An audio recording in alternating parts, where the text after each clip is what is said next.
প্রতিদিন নিত্য নতুন ভালোবাসার গল্প পেতে, দেখতে এবং শুনতে আমাদের চ্যানেলটি সাবস্ক্রাইব করে পাশে থাকা বেল আইকনটি ক্লিক করুন। ওই কোন শালারে আমাকে পিছন থেকে ঘুষি মারলো? এ কথা বলতেই আরেক পিস পড়লো। তখন আমার ডাইনি বান্ধবী আমার সামনে এসে বলল, কাইল্লা রসিল্লা, আমি মারছি তোরে খুশি, এখন দেখি আমাকে কিছু কর। তোর মতো ডাইনিকে মেরে আমার হাত নষ্ট করতে চাই না। তোর গা থেকে এমনিতেই দুর্গন্ধ আসছে। কি বললি হারামি? আমার গা থেকে দুর্গন্ধ আসছে?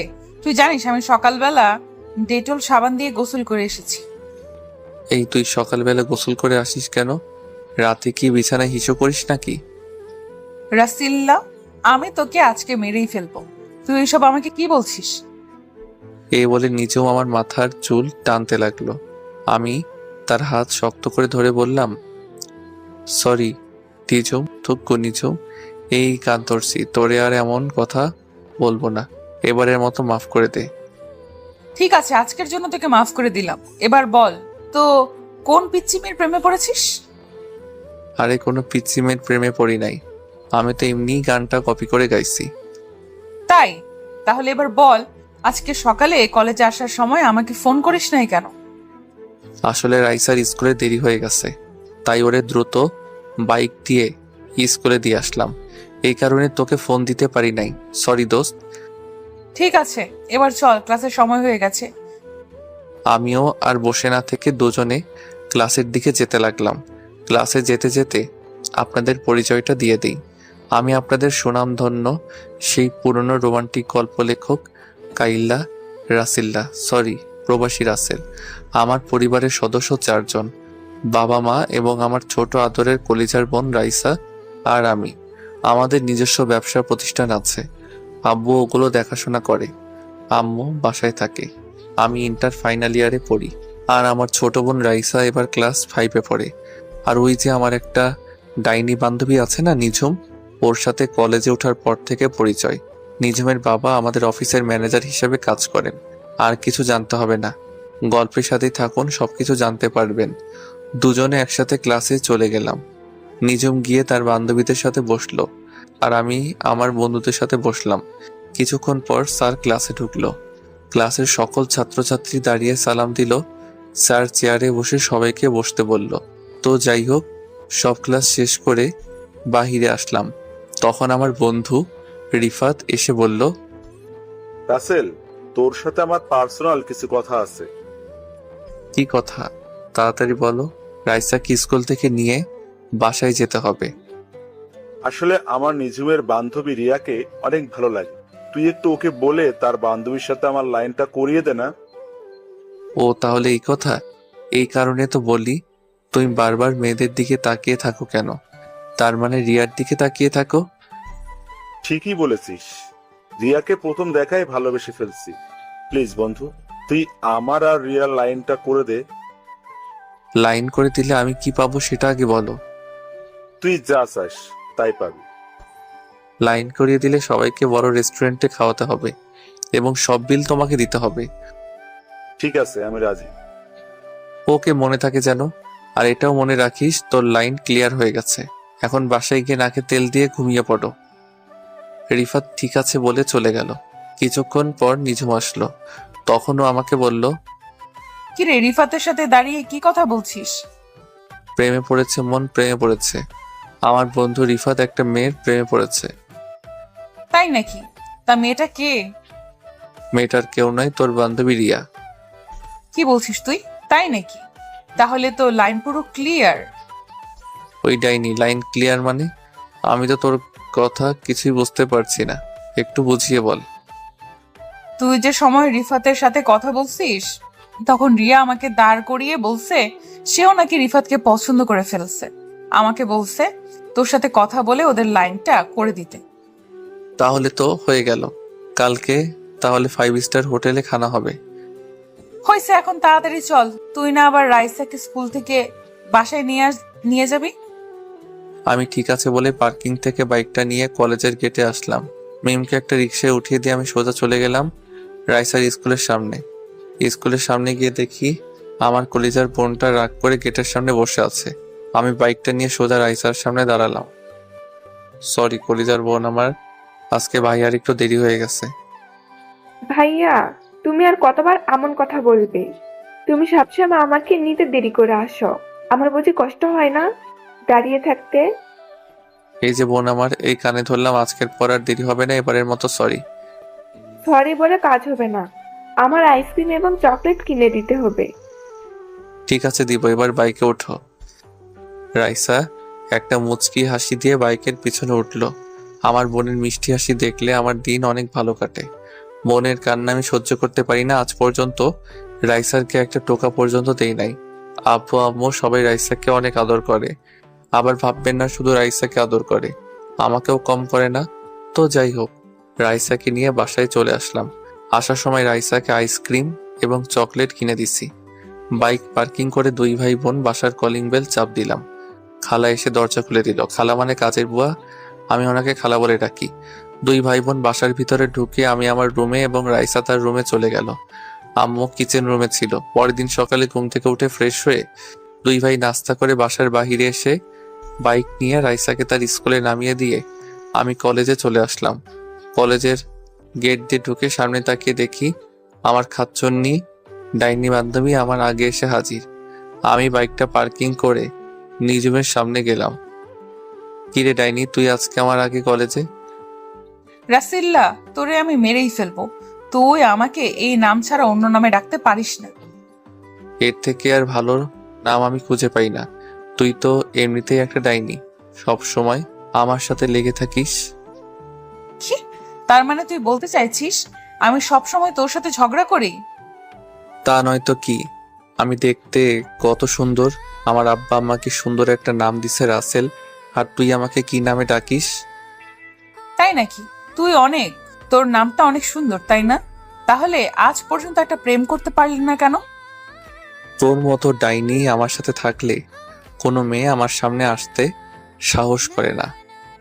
কেন, আমি কি বাঘ না ভাল্লুক যে আমাকে তারা ভয় পায়? তার থেকে কম কথায় কত সুন্দর সুন্দর মেয়ে কলেজে পড়ে, আমার সাথে কথা বলতে চায়, তোকে সাথে দেখলে আসতে চায় না।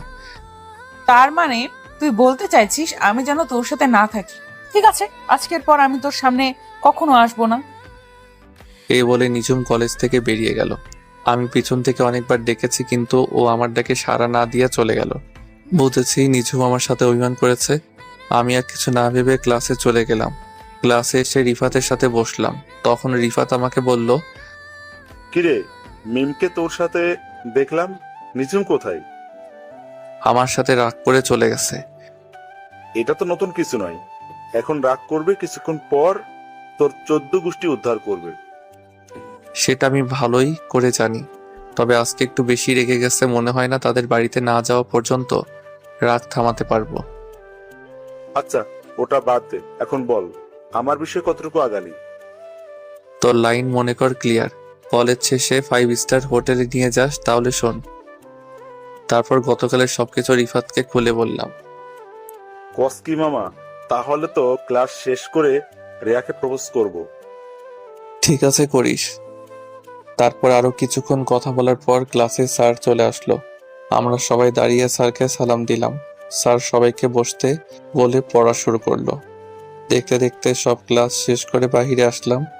রিফাতও আমার সাথে বের হলো। রিফাত কলেজের পাশের থেকে একটা ফুল ছিঁড়ে হাতে নিল রিয়াকে প্রপোজ করার জন্য। কিছুক্ষণ পর রিয়া ক্লাস থেকে বেরিয়ে আসলো।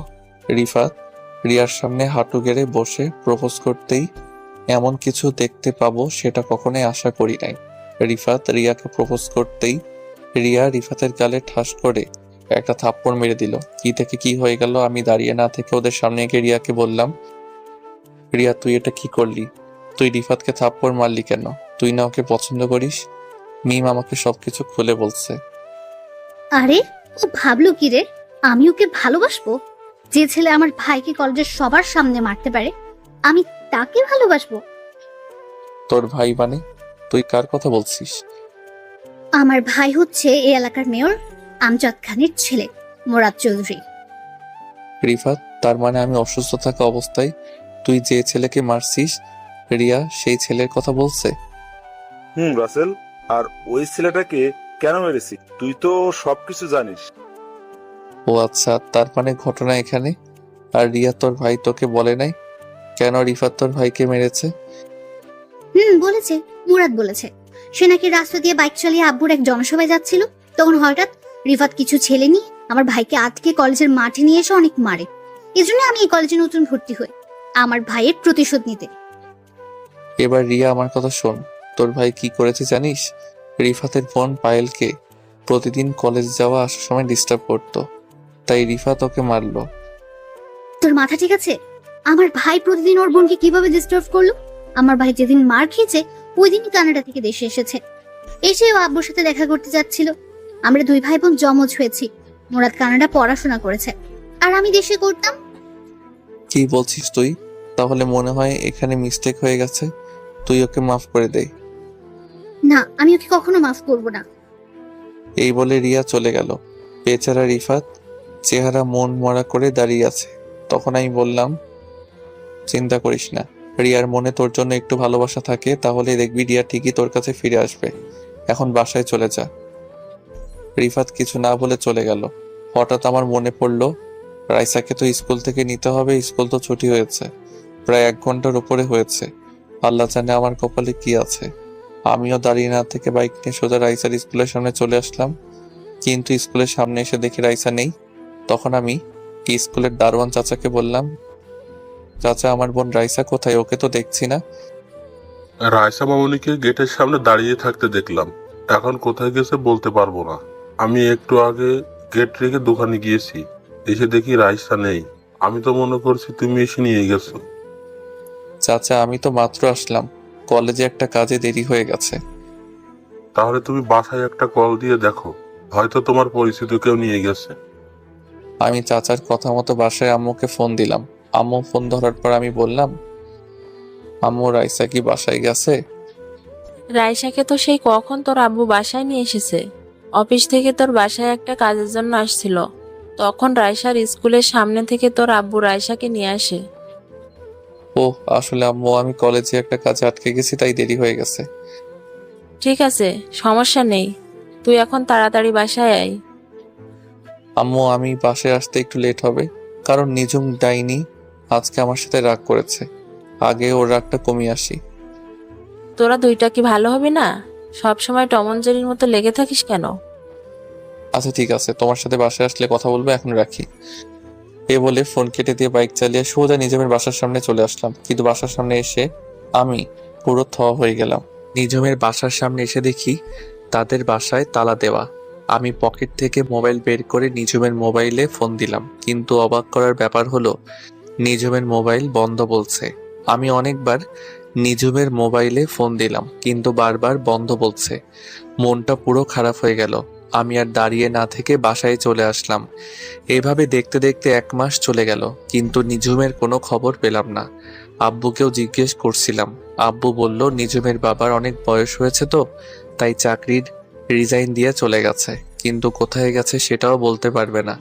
আমি নিঝুমের সাথে কাটানোর সময়গুলো চিন্তা করি সব সময়। আগের মতো বাহিরে বন্ধুদের সাথে আড্ডা দেই, রাতে সবাই মিলে খাবার খাচ্ছি। তখন আব্বু বলল, কিরে রাসেল, তোর কি হয়েছে? সব সময় কেমন যেন মন মরা হয়ে থাকিস, নিজামের কথা ভাবছিস? জি আব্বু, আমার নিঝুমের সাথে কাটানোর সময়গুলো ভুলতে পারছি না। আমি বলি কি, তুই কোথাও গিয়ে ঘুরে আয়, দেখবি মন ভালো হয়ে যাবে। না আব্বু, আমি কোথাও ঘুরতে যাব না, আমি দেশের বাইরে পড়ালেখা শেষ করতে চাই। না, আমি তোকে দেশের বাইরে যেতে দিব না। তোকে ছাড়া এই বাসা পুরো খালি খালি লাগে। আম্মু প্লিজ, তুমি না করো না, কয়েকটা বছর মাত্র, প্লিজ আম্মু। তোকে ছাড়া আমরা কিভাবে থাকবো? রাসেলের আব্বু, তুমি কিছু বলছো না কেন? আমি কি বলবো, আজ পর্যন্ত রাসেলের কোনো কথা মানা করি নাই। ও যদি মনে করে দেশের বাইরে গিয়ে পড়বে, ওর জন্য ভালো হবে, তাহলে যাক। ভাইয়া, তুমি আমাদের ছেড়ে যেও না। তুমি চলে গেলে আমাকে স্কুলে প্রতিদিন কে দিয়ে আসবে? রাইসা বোন আমার, রাগ করিস না, আমি ছুটি পেলে চলে আসবো। আব্বু তুমি সবকিছু ব্যবস্থা করো। তাহলে তুই কানাডা আমার এক বন্ধু আছে, ওদের ওখানে চলে যা। আমি আকরামকে সবকিছু বলে রাখবো। আমি ঠিক আছে বলে রুমে চলে আসলাম। আকরাম হচ্ছে আব্বুর ছোট্টকালের বন্ধু। দেখতে দেখতে আমি এখন বিমানের ভিতরে বসে আছি। আব্বু 15 দিনের ভিতরে সবকিছু ঠিক করে ফেলছে। আসার সময় আম্মু এবং রাইসা অনেক কান্নাকাটি করছে। তাদের কোনো রকম বুঝিয়ে চলে আসলাম। সকাল 10টায় বিমানে উঠলাম। বিকাল 5টায় কানাডা চলে আসলাম। দেখতে দেখতে 5টা বছর চলে গেল। বেশি বড় করলাম না, গল্পের মূল কাহিনীতে আসতে হবে তাই। 5 বছরে আমি ইন্টার শেষ করে আব্বু কানাডা আকরাম আঙ্কেলের সাথে যে ব্যবসা করত সেটার দেখাশোনা করছি। এবার ভাবছি নিজের মাতৃভূমিতে চলে যাব। তবে কানাডা এসে অনেক বন্ধু বান্ধব হয়েছে আমার। রাতে আঙ্কেল আন্টিকে বলছি আমি কালকে বাংলাদেশে যাব। তারা মনটা খারাপ করে বলল ঠিক আছে যেও। মন খারাপ করার কথা, 5টা বছর তাদের এখানে ছিলাম, মন তো খারাপ হবেই। তো যাই হোক, 2 দিন পর সবার কাছ থেকে বিদায় নিয়ে এয়ারপোর্টে চলে আসলাম। আমি রাতেই অনলাইনে টিকিট কেটে রেখেছি। দেখতে দেখতে আমি এখন বাংলাদেশ এয়ারপোর্টে আছি। বাড়ির কেউ জানে না আমি যে আজকে বাংলাদেশে আসব। আব্বু যদি জানতো আমার জন্য গাড়ি পাঠিয়ে দিত, কিন্তু আমি তাদের সারপ্রাইজ দিব। এয়ারপোর্টের ভিতরে সব কাজ শেষ করে বাইরে আসলাম। তারপর একটা ট্যাক্সি নিয়ে বাসার উদ্দেশ্যে রওনা দিলাম। অনেক বছর পর বাংলাদেশে বাতাস গায়ে লাগলো। কতই মিস করছিলাম। সবকিছু পরিবর্তন হয়ে গেছে। গাড়ি চলছে তার আপন গতিতে।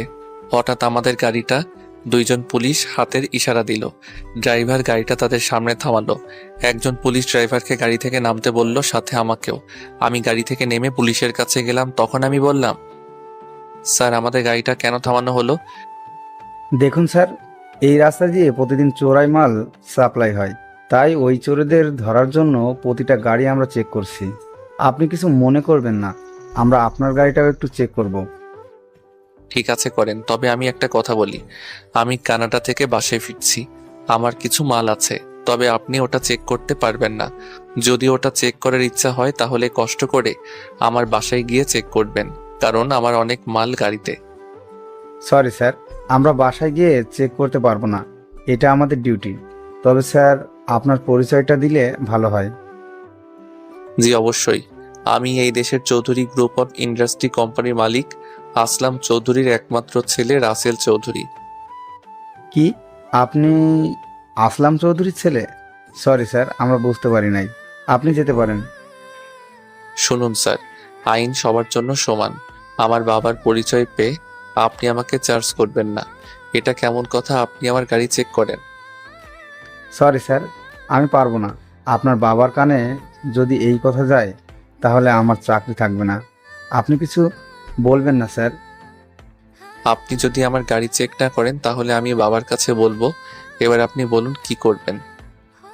পুলিশ লোকটা আর না দাঁড়িয়ে থেকে আমার গাড়িটা কোনো রকম চেক করে বলল, স্যার, হয়ে গেছে, আপনি এখন যেতে পারেন। হঠাৎ আমার পিছন থেকে মেইলি কণ্ঠে একটা মেয়ে বলল, কি হয়েছে আনোয়ার চাচা? আমি দূর থেকে এতক্ষণ তাকিয়ে দেখলাম আপনি এই লোকটার সাথে অনেকক্ষণ দাঁড়িয়ে কথা বলছেন এবং কোনো রকম গাড়িটা চেক করছেন। সমস্যা কি আমাকে বলুন। আসলে নিঝুম মামুনি, উনি হচ্ছেন এই শহরের আসলাম চৌধুরীর একমাত্র ছেলে রাসেল চৌধুরী। এবার আমি ওই মেয়েটার দিকে তাকালাম। মেয়েটার দিকে তাকিয়ে আমি পুরো থ হয়ে গেলাম। এ আর কেউ নাই, নিঝুম। নিঝুমকে দেখে আমি সাথে সাথে জড়িয়ে ধরলাম। কিন্তু নিঝুমকে জড়িয়ে ধরার পর এমন কিছু হবে সেটা কখনো ভাবতে পারিনি। আমি নিঝুমকে জড়িয়ে ধরার পর নিঝুম আমাকে জোর করে ছাড়িয়ে গালে ঠাস করে একটা থাপ্পড় মেরে দিল। থাপ্পড় মেরে নিঝুম বলতে লাগলো, তো সাহস কি করে হলো রাস্তায় তুই একজন এসআই কে জড়িয়ে ধরিস? বড়লোকের ছেলে বলে সবাইকে পুতুল মনে করেছিস, যেমনে খুশি নাচবি? নিঝুম তুই আমার সাথে এমন করছিস কেন? এত বছর পর তোকে দেখলাম, তাই আবেগটা কন্ট্রোল করতে পারি নাই। এই মিস্টার, আমি আপনাকে চিনি না, আর রাসেল নামের কোনো ছেলের সাথে আমার কখনো পরিচয় ছিল না। আপনি এখন আসতে পারেন। আমি আর কোনো কথা বললাম না। নিঝুম সাধারণ একটা বিষয় নিয়ে এখন আমার উপর রেগে আছে, তাই বলে আমার সাথে এমন বিহেভ করবে? চোখ দিয়ে কখন যে 2 ফোঁটা পানি পড়ে গেল বুঝতে পারিনি। চোখের পানি মুছে গাড়িতে উঠলাম।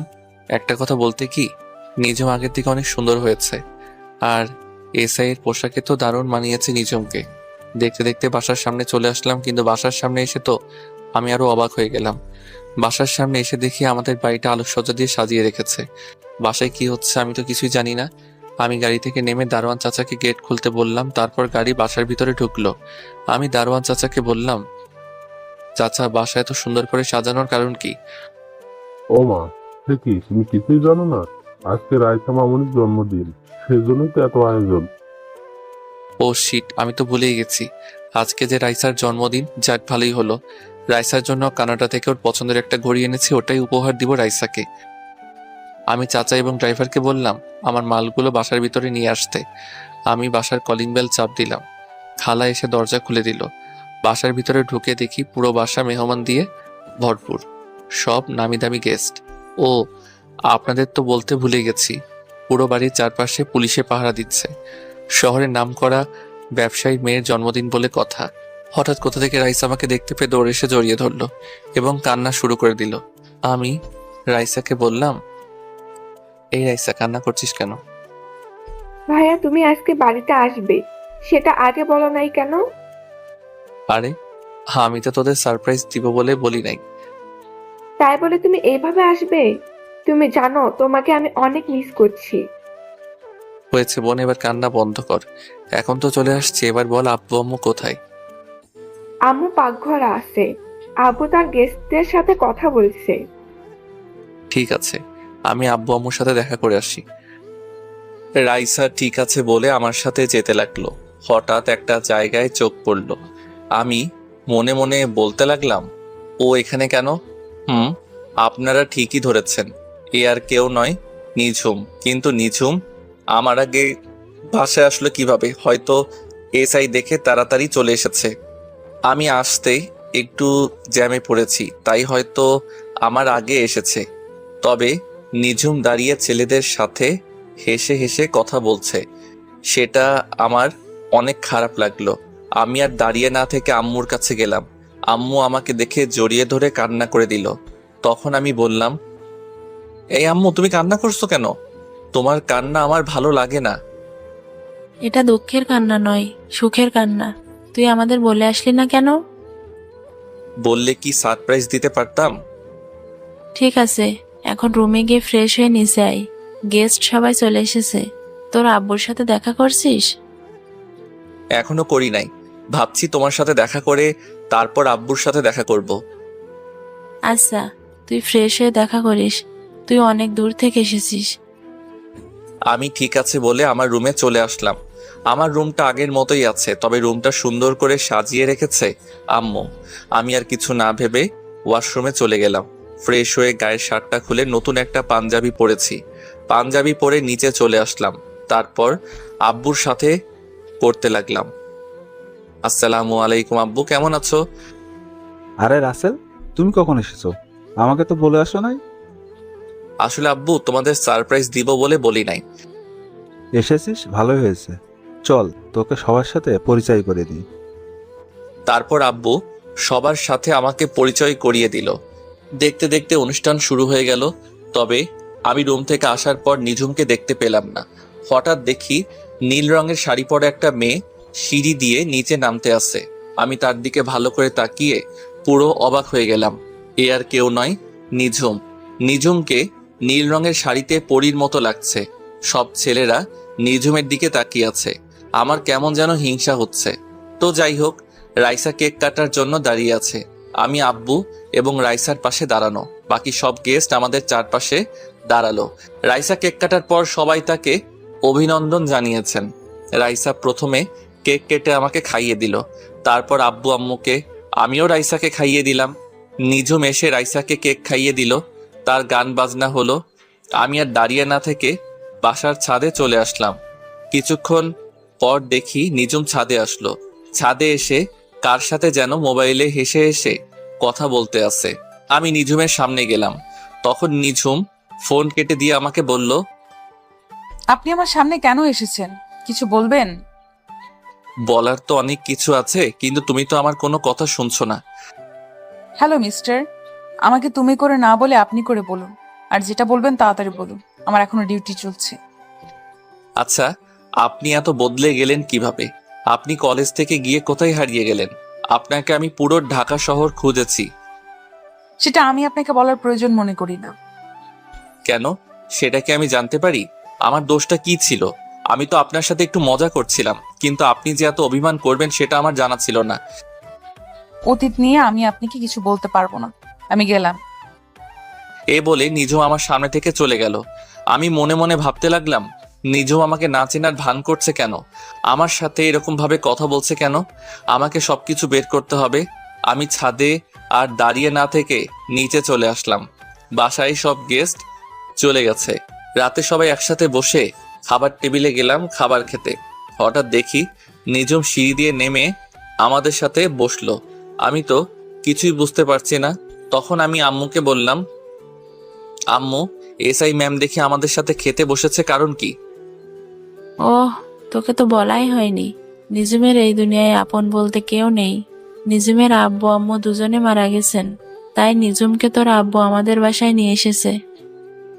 ওনার আব্বু আম্মু কিভাবে মারা গেছে, আর উনি কতদিন ধরে আমাদের বাসায় থাকেন? নিজুম তো প্রায় আজ 4 বছর ধরে আমাদের সাথে থাকে। কি? তাহলে তোমরা আমাকে বলো নাই কেন কোনোদিন? আমাদের কি দোষ? নিজুম তো বলতে মানা করেছে। হয়েছে, এবার কথা বলা বন্ধ করো, রাত অনেক হয়েছে, খাবার খেয়ে ঘুমাতে হবে। কেউ আর কোনো কথা বললো না। সবাই খাবার খেতে লাগলো। ও, আপনাদের তো বলতে ভুলে গেছি, আমি রাইসার ঘড়িটা দিয়ে দিছি। খাবার খেয়ে রুমে চলে আসলাম। রুমে এসে মোবাইলটা হাতে নিয়ে আমি তো অবাক হয়ে গেলাম। দেখি মায়াজাল আইডি থেকে আমার মোবাইলে অনেকগুলো মেসেজ এসেছে। মায়াজাল আইডিটা আমার এক মেয়ে বন্ধুর, ওর সাথে কানাডা থাকতে পরিচয়, তবে এখনো আমি বন্ধুটাকে দেখি নাই। সে বলেছে যেদিন সামনাসামনি দেখা হবে সেদিন মন ভরে দেখার জন্য। আমিও কখনো তাকে জোর করি নাই। তো যাই হোক, আমি ওকে একটা মেসেজ দিলাম। সরি, মোবাইল আমার সাথে ছিল না, তাই তোমার মেসেজের রিপ্লাই দিতে পারি নাই। সমস্যা নেই, তো কি করো তুমি? এই তো খাবার খেয়ে রুমে আসলাম। আজকে আমার ছোট বোন রাইসার জন্মদিন গেছে। কি, তুমি দেশে এসেছো? আমাকে একটু বললে না? সরি, আমি কাউকে জানাই নাই। সবাইকে সারপ্রাইজ দিতে গিয়ে নিজেই সারপ্রাইজড হয়ে গেলাম। বাসায় এসে শুনি রাইসার জন্মদিন আজকে। আমি নিজেই ভুলে গেছি রাইসার জন্মদিনের কথা। ঠিক আছে, এবারের মতো মাফ করে দিলাম। তা তোমার নিজমের কোনো খোঁজ পেলে? আসলে আমি সবকিছু ওর সাথে শেয়ার করছি, তখন আমি বললাম, খোঁজ পেয়েছি, তবে আগের নিঝুম আর এখনকার নিঝুমের মধ্যে অনেক পার্থক্য। কি বলছো তুমি? কেন হয়েছে আমাকে একটু খুলে বলো। তাহলে শোনো। তারপর সবকিছু খুলে বললাম, প্রথম থেকে শেষ পর্যন্ত। আমার মনে হয় কি কোনো কিছুর কারণে তোমার সাথে এখন অভিমান করে আছে। তুমি তার সাথে যে দোষ করেছো ওটা তো কোনো দোষের কাতারে পড়ে না। তা ঠিক আছে, কিন্তু ও আমার সাথে কেন এমন করছে আমার তো মাথায় কিছুই ঢুকছে না। চিন্তা করো না, তুমি তার সাথে লেগে থাকো, দেখবে সবকিছু ঠিক হয়ে যাবে। ঠিক আছে, তোমার কথা যেন সত্যি হয়।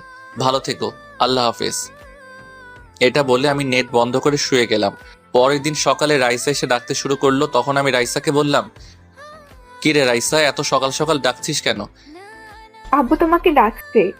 নিজুম আপুর গাড়ি নষ্ট হয়ে গেছে, তাই আব্বু বলছে তুমি নিজুম আপুকে থানায় দিয়ে আসতে। ঠিক আছে, তুই যা, ভাইয়া ফ্রি হয়ে আসতে আসি। রাইসা ঠিক আছে বলে রুম থেকে বেরিয়ে গেল। আমিও বিছানা থেকে উঠে ওয়াশরুমে ঢুকে ফ্রেশ হয়ে নিচে চলে আসলাম। নিচে এসে দেখি নিঝুম পুলিশের ড্রেস পরে দাঁড়িয়ে আছে। আমি নিঝুমকে বললাম, আপনি নাস্তা করছেন? যদি করে থাকেন তাহলে বাহিরে গিয়ে দাঁড়ান, আমি হালকা নাস্তা করে আসছি। আমি নাস্তা করেছি, আপনি নাস্তা করে আসুন, আমি বাহিরে দাঁড়ালাম। এ বলে নিঝুম চলে গেল। তখন আমি আব্বুকে জিজ্ঞেস করলাম, আচ্ছা আব্বু, নিঝুম পুলিশের চাকরি কবে থেকে করে? এমনি তো আমি জানতাম ওর পুলিশে চাকরি করার অনেক শখ ছিল। তোকে পরে এক সময় বলবো, মেয়েটা বাহিরে দাঁড়িয়ে আছে। আমি ঠিক আছে বলে হালকা নাস্তা করে বাহিরে আসলাম। তারপর আমার বাইকটা বের করলাম। দারোয়ান চাচা সবসময় বাইকটা পরিষ্কার করে রেখেছে। আমি বাইকে উঠে বসলাম। নিঝুম এসে আমার বাইকের পিছনে বসলো। নিঝুমের শরীর আমার পিঠের সাথে লাগার সাথে সাথে শরীর দিয়ে কারেন্ট বয়ে গেল। আজ প্রায় 5 বছর পর নিঝুম আমার বাইকের পিছনে বসলো। অন্যরকম একটা অনুভূতি কাজ করতে লাগলো। তো যাই হোক, আমি বাইক চালাচ্ছি, হঠাৎ নিঝুম বলল, বাইকটা একটু ওই পার্কের সামনে রাখেন তো, আপনার সাথে আমার কিছু কথা আছে। আমার সাথে কি কথা আছে যেটা বাইক থামিয়ে শুনতে হবে? সেটা আপনি বাইক থামানোর পর শুনতে পারবেন। আপনাকে যেটা বলছি সেটা করেন। আমি বাইক পার্কিং করে নিজুমের সাথে পার্কের ভিতরে গেলাম, কিন্তু পার্কের ভিতরে যাওয়ার পর আমার সাথে এমন কিছু হবে সেটা আমি কখনো ভাবিনি। পার্কের ভিতরে যাওয়ার পর নিজেও আমাকে জড়িয়ে ধরে ঠোঁটের সাথে ঠোঁট লাগিয়ে কিস করতে লাগলো। এমনভাবে কিস করতে লাগলো মনে হয় অনেক দিন জমিয়ে রেখেছে। আমি অনেক কষ্টে নিজুমকে ছাড়িয়ে বললাম, কি ব্যাপার, আপনি আমাকে এভাবে কিস করলেন কেন? কিস করেছি, বেশ করেছি। কুত্তা বিলাই হনুমান, আমাকে এত বছর কষ্ট দিলি কেন? শুনুন, আমি বুঝতে পারি নাই আপনি যে আমার কথায় রেগে যাবেন। আমি তো শুধু মজা করছিলাম। ওই রাসিল্লার বাচ্চা, তুই আমাকে আপনি করে বলছিস কেন? আপনি একজন এসআই, আপনাকে তো সম্মান দিয়ে কথা বলতে হবে, তা না হলে তো থাপ্পড় মারবেন। আসলে ওই দিন রাস্তায় মানুষের সামনে জড়িয়ে ধরেছিস তো, তাই নিজেকে কন্ট্রোল করতে পারি নাই। ওই দিন না হয় নিজেকে কন্ট্রোল করতে পারেন নাই, তাহলে আজকে পার্কে এত মানুষের সামনে জড়িয়ে ধরে কিস করলেন কেন? আসলে তোকে সামনে দেখলে কেমন যেন জড়িয়ে ধরতে ইচ্ছে করে, তাই আজকে পার্কে জড়িয়ে ধরলাম। জড়িয়ে ধরলেন ভালো কথা, তাহলে আমাকে কিস করলেন কেন? ভালোবাসার মানুষকে কিস করতেই পারি, এটা স্বাভাবিক। ভালোবাসার মানুষ মানে? আপনি কি বলছেন, মাথা ঠিক আছে আপনার? আমি একজন এসআই, আমার মাথা সবসময় ঠিক থাকে। কিন্তু আমি তো কখনো আপনাকে ভালোবাসি নাই। ভালোবাসিস নাই, এখন থেকে ভালোবাসতে শুরু কর, আর তোর এই আপনি বলা বন্ধ কর। সরি নিজুম ম্যাম, আপনি একজন এসআই, আমি আপনাকে ভালোবাসতে পারবো না, কারণ অন্য আরেকজনকে ভালোবাসি। ও সরি, আমি বুঝতে পারি নাই, তুমি আমাকে মাফ করে দিও। ঠিক আছে, তবে এরকম ভুল আর যেন না করেন। তো চলুন আপনাকে থানায় নামিয়ে দিয়ে আসি। তোকে আর কষ্ট করতে হবে না, আমি একাই যেতে পারবো। এই বলে নিঝুম পার্ক থেকে বেরিয়ে গেল মন খারাপ করে। আপনারা কি মনে করেছেন আমি নিঝুমকে ভালোবাসি না? তাহলে ভুল ভাবছেন। আমি নিঝুমকে প্রথম দেখায় ভালোবেসে ফেলেছি। ওকে একটু কষ্ট দেওয়ার জন্য এমন করেছি, কারণ ও আমাকে থাপ্পড় মেরেছে, ওইটার জন্য একটু কষ্ট দিব। তো যাই হোক, আমি পার্ক থেকে বেরিয়ে বাইক নিয়ে বাসার দিকে আসার সময় হঠাৎ দেখি রিফাতের মতো একটা ছেলে ভিক্ষা করতে আসে। আসলে কানাডা যাওয়ার পর রিফাতের সাথে আর কোনো যোগাযোগ হয়নি। আমি বাইকটা নিয়ে ছেলেটার সামনে গেলাম। আমি দূর থেকে যেটা আন্দাজ করছি সেটাই হয়েছে। আমি রিফাতের সামনে যাওয়ার পর রিফাতের দিকে তাকিয়ে অবাক হয়ে গেলাম। কি রিফাত, কি হয়ে গেল? নোংরা জামা কাপড় পরে আছে, চেহারার দিকে তাকালে বোঝা যায় 2-3 দিন মনে হয় কিছু খাইনি। আমি রিফাতকে বললাম, কিরে রিফাত, কেমন আছিস? আর তোর এই অবস্থা কেন? তুই তো এমন ছিলি না, কি হয়েছে আমাকে সবকিছু খুলে বল। বন্ধু, তোকে সবকিছু বলবো। 2 দিন ধরে কিছু খাইনি, খুব ক্ষুধা লাগছে। এই 2 দিন ধরে পানি খেয়ে আসছি। আমাকে হোটেলে ভাত খাওয়াবি? আরে তুই এটা কি বলছিস? তুই 2 দিন ধরে না খেয়ে আছিস, তাড়াতাড়ি আমার সাথে হোটেলে চল। এই বলে রিফাতকে নিয়ে একটা হোটেলে গেলাম।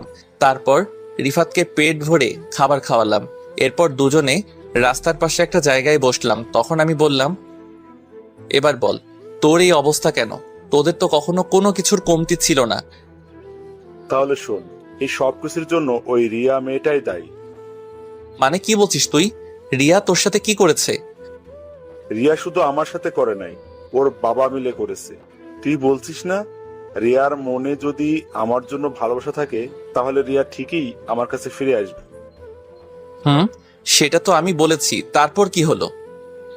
তোর কথা মতো রিয়া কিছুদিন পর আমার কাছে এসে ক্ষমা চেয়ে ভালোবাসি বলেছে, কিন্তু ওর মনে যে অন্যটা ছিল সেটা আমার জানা ছিল না। 2-3 মাস ভালোই আমাদের প্রেম চলছিল, হঠাৎ রিয়া আমার সাথে এমন কিছু করবে সেটা আমি কখনো ভাবিনি। হঠাৎ তোর সাথে রিয়া কি করেছে? হঠাৎ একদিন রিয়া আমাকে বলছে আমার বাবাকে নিয়ে যেন তাদের বাসায় যাই। আমিও আব্বুকে বুঝিয়ে রিয়াদের বাসায় আব্বুকে নিয়ে যাই। তাহলে একটু চলুন, ওখানে কি হয়েছে তাদের মুখ থেকে শুনে আসি। আমরা একটু অতীত থেকে ঘুরে আসি। রিফাত তার আব্বুকে নিয়ে রিয়াদের বাসার সামনে দাঁড়িয়ে কলিং বেল চাপ দিল। কিছুক্ষণ পর কাজের বুয়া এসে দরজা খুলে দিল। রিফাত এবং তার আব্বু ভিতরে গিয়ে সোফায় বসলো। কিছুক্ষণ পর রিয়া এবং রিয়ার আব্বু ওপর থেকে সিঁড়ি দিয়ে নেমে আসলেন। তখন রিয়ার আব্বু বলল, আরে খান সাহেব, কেমন আছেন? ব্যবসা বাণিজ্য কেমন চলছে? আলহামদুলিল্লাহ, ভালো আছি। আপনি কেমন আছেন? ব্যবসা আল্লাহ দিলে ভালোই চলছে। আমিও ভালো আছি। তো যে জন্য আপনাকে ডেকেছি, আমার মেয়ে রিয়া এবং আপনার ছেলে রিফাত দুজন দুজনকে অনেক বেশি ভালোবাসে। তাই আমি কি বলতে চাইছি আপনি হয়তো বুঝতে পারছেন। বুঝতে পেরেছি। এখানে আমার কোনো আপত্তি নেই। আপনি একজন মেয়র মানুষ, আপনি যেটা ভালো মনে করবেন সেটাই করেন। ঠিক আছে, তবে আমার একটা শর্ত আছে। আপনি আপনার সব সম্পত্তি আপনার ছেলের নামে লিখে দিতে হবে। আরে এটা কোনো শর্ত হলো? আমার সম্পত্তির অর্ধেকের মালিক তো আমার ছেলে, আর আমি মরে গেলে তো সবকিছু আমার ছেলেরই হবে। ঠিক আছে, আপনি যদি এতে খুশি হন তাহলে আমি আজকে রিফাতের নামে বাকি অর্ধেক সম্পত্তি এবং আমার সবকিছু ওকে লিখে দেব। এরপর আরো কিছুক্ষণ কথা বলে রিফাত এবং তার আব্বু বাসায় চলে এসেছে। এক সপ্তাহের ভিতরে রিফাতের আব্বু সবকিছু রিফাতের নামে লিখে দিল। এর কয়েকদিন পর রিফাতের আব্বু অফিস থেকে বাসায় ফিরছিল, তখন হঠাৎ কিছু লোক রিফাতের আব্বুর গাড়ি দাঁড় করায়। রিফাতের আব্বু গাড়ি থেকে নামার সাথে সাথে লোকগুলো রিফাতের আব্বুকে গাড়ির সাথে বেঁধে ফেলে। বেঁধে ফেলার পর একটা গাড়ি থেকে রিয়া এবং রিয়ার আব্বু নেমে রিফাতের আব্বুর সামনে আসে। তখন রিফাতের আব্বু বলল, মেয়র সাহেব, আপনি এখানে? আর রিয়া মামুনি, তোমরা এখানে কেন? আপনি কি বুঝতে পারেননি? একটু অপেক্ষা করুন, তারপর সবকিছু বুঝতে পারবেন। তারপর রিয়া মোবাইলটা বের করে রিফাতকে ফোন দিয়ে বলল এই জায়গায় আসার জন্য। কিছুক্ষণ পর রিফাত চলে আসলো। তখন রিফাত বলল, আঙ্কেল এবং রিয়া, আমার বাবাকে এভাবে গাড়ির সাথে বেঁধে গেছো কেন? কারণটা বলি। কারণ হচ্ছে তোর বাবা তোকে যে সম্পত্তিগুলো লিখে দিছে সবগুলো আমার মেয়ের নামে লিখে দিবি, আর তা না দিলে তোর বাবাকে এখানে মেরে পুঁতে দিব। আমার কেউ কিছু করতে পারবে না। না রিফাত, তুই এটা করিস না, আমরা রাস্তার ফকির হয়ে যাব। আব্বু, আমার সম্পত্তি লাগবো না, আমি তোমাকে হারাতে পারবো না। দরকার হয় ভিক্ষা করে খাবো। আপনি বলুন কোথায় সই করতে হবে? তারপর রিয়ার আব্বু দলিল দিল। রিফাত বাবাকে বাঁচানোর জন্য সই করে দিল। এরপর থেকে রিফাত রাস্তায় রাস্তায় ভিক্ষা করে খায়। এই ছিল রিফাতের অতীতের সব ঘটনা। এবার বাস্তবে আসা যাক। আমি রিফাতকে বললাম, তাহলে এখন তোর বাবা মা কোথায়? আব্বু আম্মুকে নিয়ে এখন একটা বস্তিতে থাকি। আম্মু অসুস্থ হয়ে পড়ে আছে। আব্বু আমার মতো মানুষের কাছে ভিক্ষা করে। কি বলবো, বলার ভাষা হারিয়ে ফেলেছি। মানুষ মানুষের সাথে এমনটা করতে পারে? নিজের চোখ দিয়ে পানি পড়তে লাগলো। আমি চোখের পানি মুছে রিফাতকে বললাম, ঠিক আছে, আমাকে নিয়ে তোদের বস্তিতে চল, আমি তোর মাকে দেখব। রিফাত ঠিক আছে বলে আমার বাইকের পেছনে উঠলো। কিছুক্ষণ পর বস্তিতে চলে আসলাম। বস্তিতে আসার পর চারপাশে ময়লার গন্ধ। মানুষ কিভাবে থাকে এখানে, আমার 1 মিনিটে দম বন্ধ হয়ে আসছে। আর এরা বছরের পর বছর এখানে বাস করে। রিফাত আমাকে তাদের রুমে নিয়ে গেল। রুমে ঢুকে দেখি রিফাতের আম্মু একটা ছেঁড়া কাঁথা মুড়ি দিয়ে শুয়ে আছে। রুমে খাবার খাবার কিছু নেই। বাপ বেটা মিলে যা ইনকাম করে তা রিফাতের আম্মুর ঔষধে লাগে। আমি আর সহ্য করতে না পেরে রিফাতকে বললাম, রিফাত, আমি তোর কোনো কথা শুনবো না। তুই এখনই আন্টিকে কোলে নিয়ে বেরিয়ে আয়, আমি গাড়ি ঠিক করতে আসি। তোরা সবাই আজকে থেকে আমার বাসায় থাকবি, আর রিয়া আর মেয়রের ব্যবস্থা পরে করব। এই বলে আমি বস্তির ভিতর থেকে বেরিয়ে আসলাম। রিফাত ওর আম্মুকে নিয়ে কিছুক্ষণ পর বেরিয়ে আসলো। এর ফাঁকে আমি একটা গাড়ি ঠিক করে ফেলেছি। রিফাত ওর আম্মুকে গাড়িতে উঠালো। হঠাৎ রিফাতের আব্বু আসলো। ওনাকে দেখে আমি তো আরো অবাক হয়ে গেলাম। যে মানুষ সবসময় দামি দামি জামা কাপড় পরে থাকতো, আজ উনি একটা ছেঁড়া শার্ট গায়ে পরে ভিক্ষা করে। এরপর রিফাতের আব্বুকেও সাথে নিলাম। আমরা আগে একটা বড় হাসপাতালে রিফাতের আম্মুকে নিয়ে গেলাম। ডাক্তার রিফাতের আম্মুর কিছু পরীক্ষা করলো এবং কিছু ওষুধ লিখে দিল। বিকৃতিতে বলেছে ওষুধগুলো খেলে আল্লাহ দিলে সুস্থ হয়ে যাবে। তারপর রিফাতের আম্মুকে নিয়ে আমার বাসায় চলে আসলাম। বাসায় আনার পর আব্বু আম্মু সবাই অনেক খুশি হলো। আর বেশি বড় করলাম না। রাতে রিফাত সহ তার আব্বু আম্মুকে খাবার খাইয়ে দিলাম। রিফাত আমার সাথে ঘুমাবে। রাত্রে খাবার টেবিলে সবাই বসে খাবার খাচ্ছি, কিন্তু নিঝুম মন খারাপ করে খাবার খাচ্ছে। তখন আম্মু বলল, কিরে নিঝুম, তুই এমন মন মরা হয়ে আছিস কেন? শরীর খারাপ লাগছে নাকি? না আন্টি, আমি ঠিক আছি। আব্বু আম্মুর কথা মনে পড়ছে নাকি? না আন্টি, তেমন কিছু না, এমনিতেই ভালো লাগছে না। তোমরা খাও, আমি রুমে গেলাম। তুই তো কিছুই খেলি না। না খেলে শরীর আরো বেশি খারাপ করবে। একদিন রাতে না খেলে কিচ্ছু হবে না, আমি গেলাম। এই বলে নিঝুম রুমে চলে গেল। তখন আমি বললাম, আরে নিঝুমের আব্বু আম্মুর কি হয়েছে? তারা কিভাবে মারা গেল? নিঝুমের আব্বু চাকরি রিজাইন দেওয়ার পরে তাদের গ্রামের বাসায় চলে যায়। কয় মাস যাওয়ার পরে নিঝুমের আব্বু অনেক অসুস্থ হয়ে পড়ে। তারপর নিঝুম তার আব্বুকে নিয়ে ঢাকায় আসে। ঢাকায় আসার পর নিঝুমের আব্বুর ক্যান্সার ধরা পড়ে। যা টাকা জমানো ছিল সব টাকা শেষ হয়ে গেছে। আমি কিছুই জানতাম না, আমাকে একটাবার বলে নাই। হঠাৎ একদিন রাতে নিজুমের আব্বু হাসপাতালে মারা যায়। নিজুমের আব্বু মারা যাওয়ার পর নিজুমের আম্মু স্ট্রোক করে মারা যায়। এরপর থেকে নিজুম আমাদের সাথে থাকে। ও, তোমরা পরে খবর পেলে কিভাবে? আর নিজুম পুলিশের চাকরি কবে থেকে করে? যেদিন নিজুমের আব্বু আম্মু মারা যায় সেদিন রাতে আমার অফিসের এক কর্মী তার বউকে নিয়ে হাসপাতালে যায়। তখন নিজুমকে দেখে সামনে যায়, গিয়ে দেখে ওর আব্বু আম্মুর লাশ।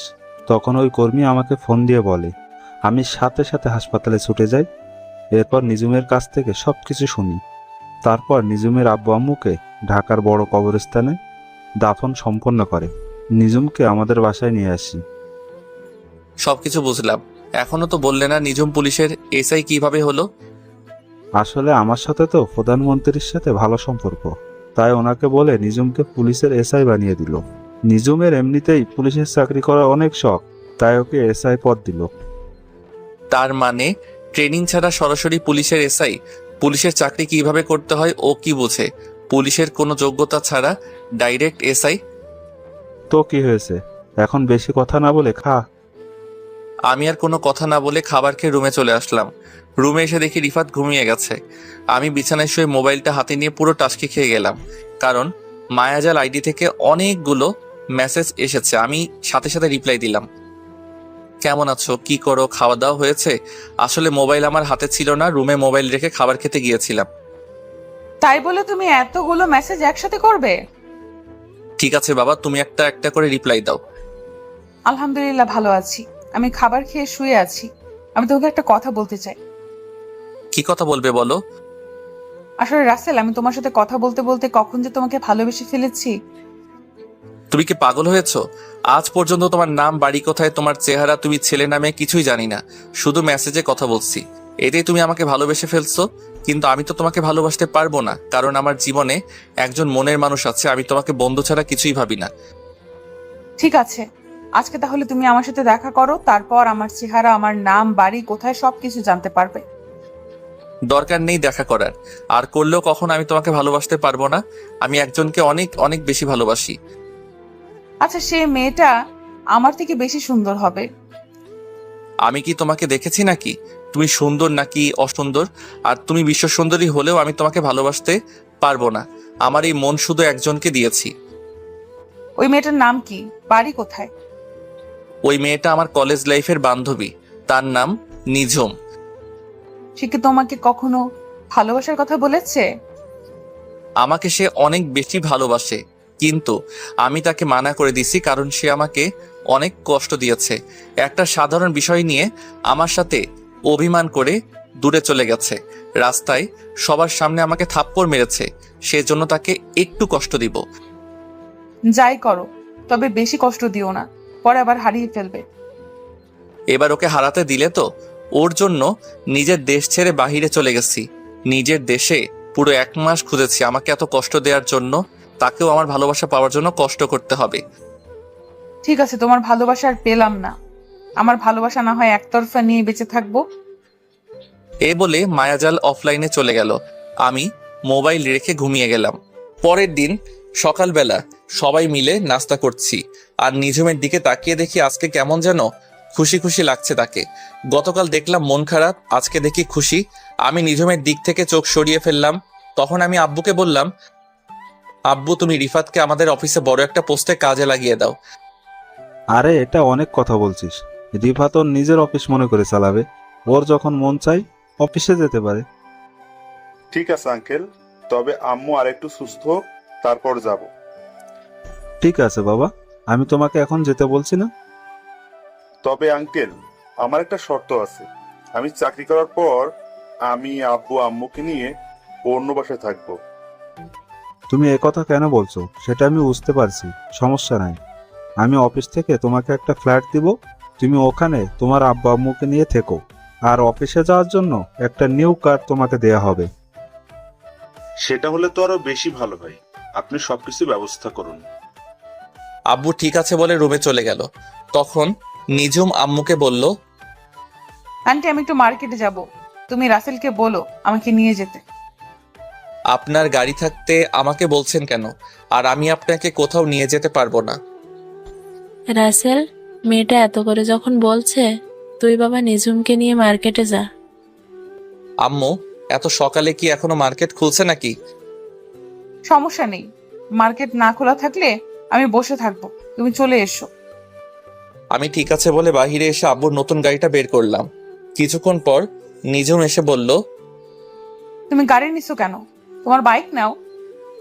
হ্যালো এসআই ম্যাম, আমার যেটা ভালো লাগে আমি সেটাই নিব। আমি আপনার চাকর না যে আপনি যেটা বলবেন আমি সেটাই করব। নিজুম মুখ ভেকসি দিয়ে গাড়িতে উঠলো। কিছুক্ষণ পর মার্কেটের সামনে চলে আসলাম। তখন নিজুম বলল, তুমি 5টা মিনিট দাঁড়াও, আমি ভেতর থেকে আসছি। এই বলে নিজুম গাড়ি থেকে নেমে মার্কেটের ভিতরে ঢুকে গেল।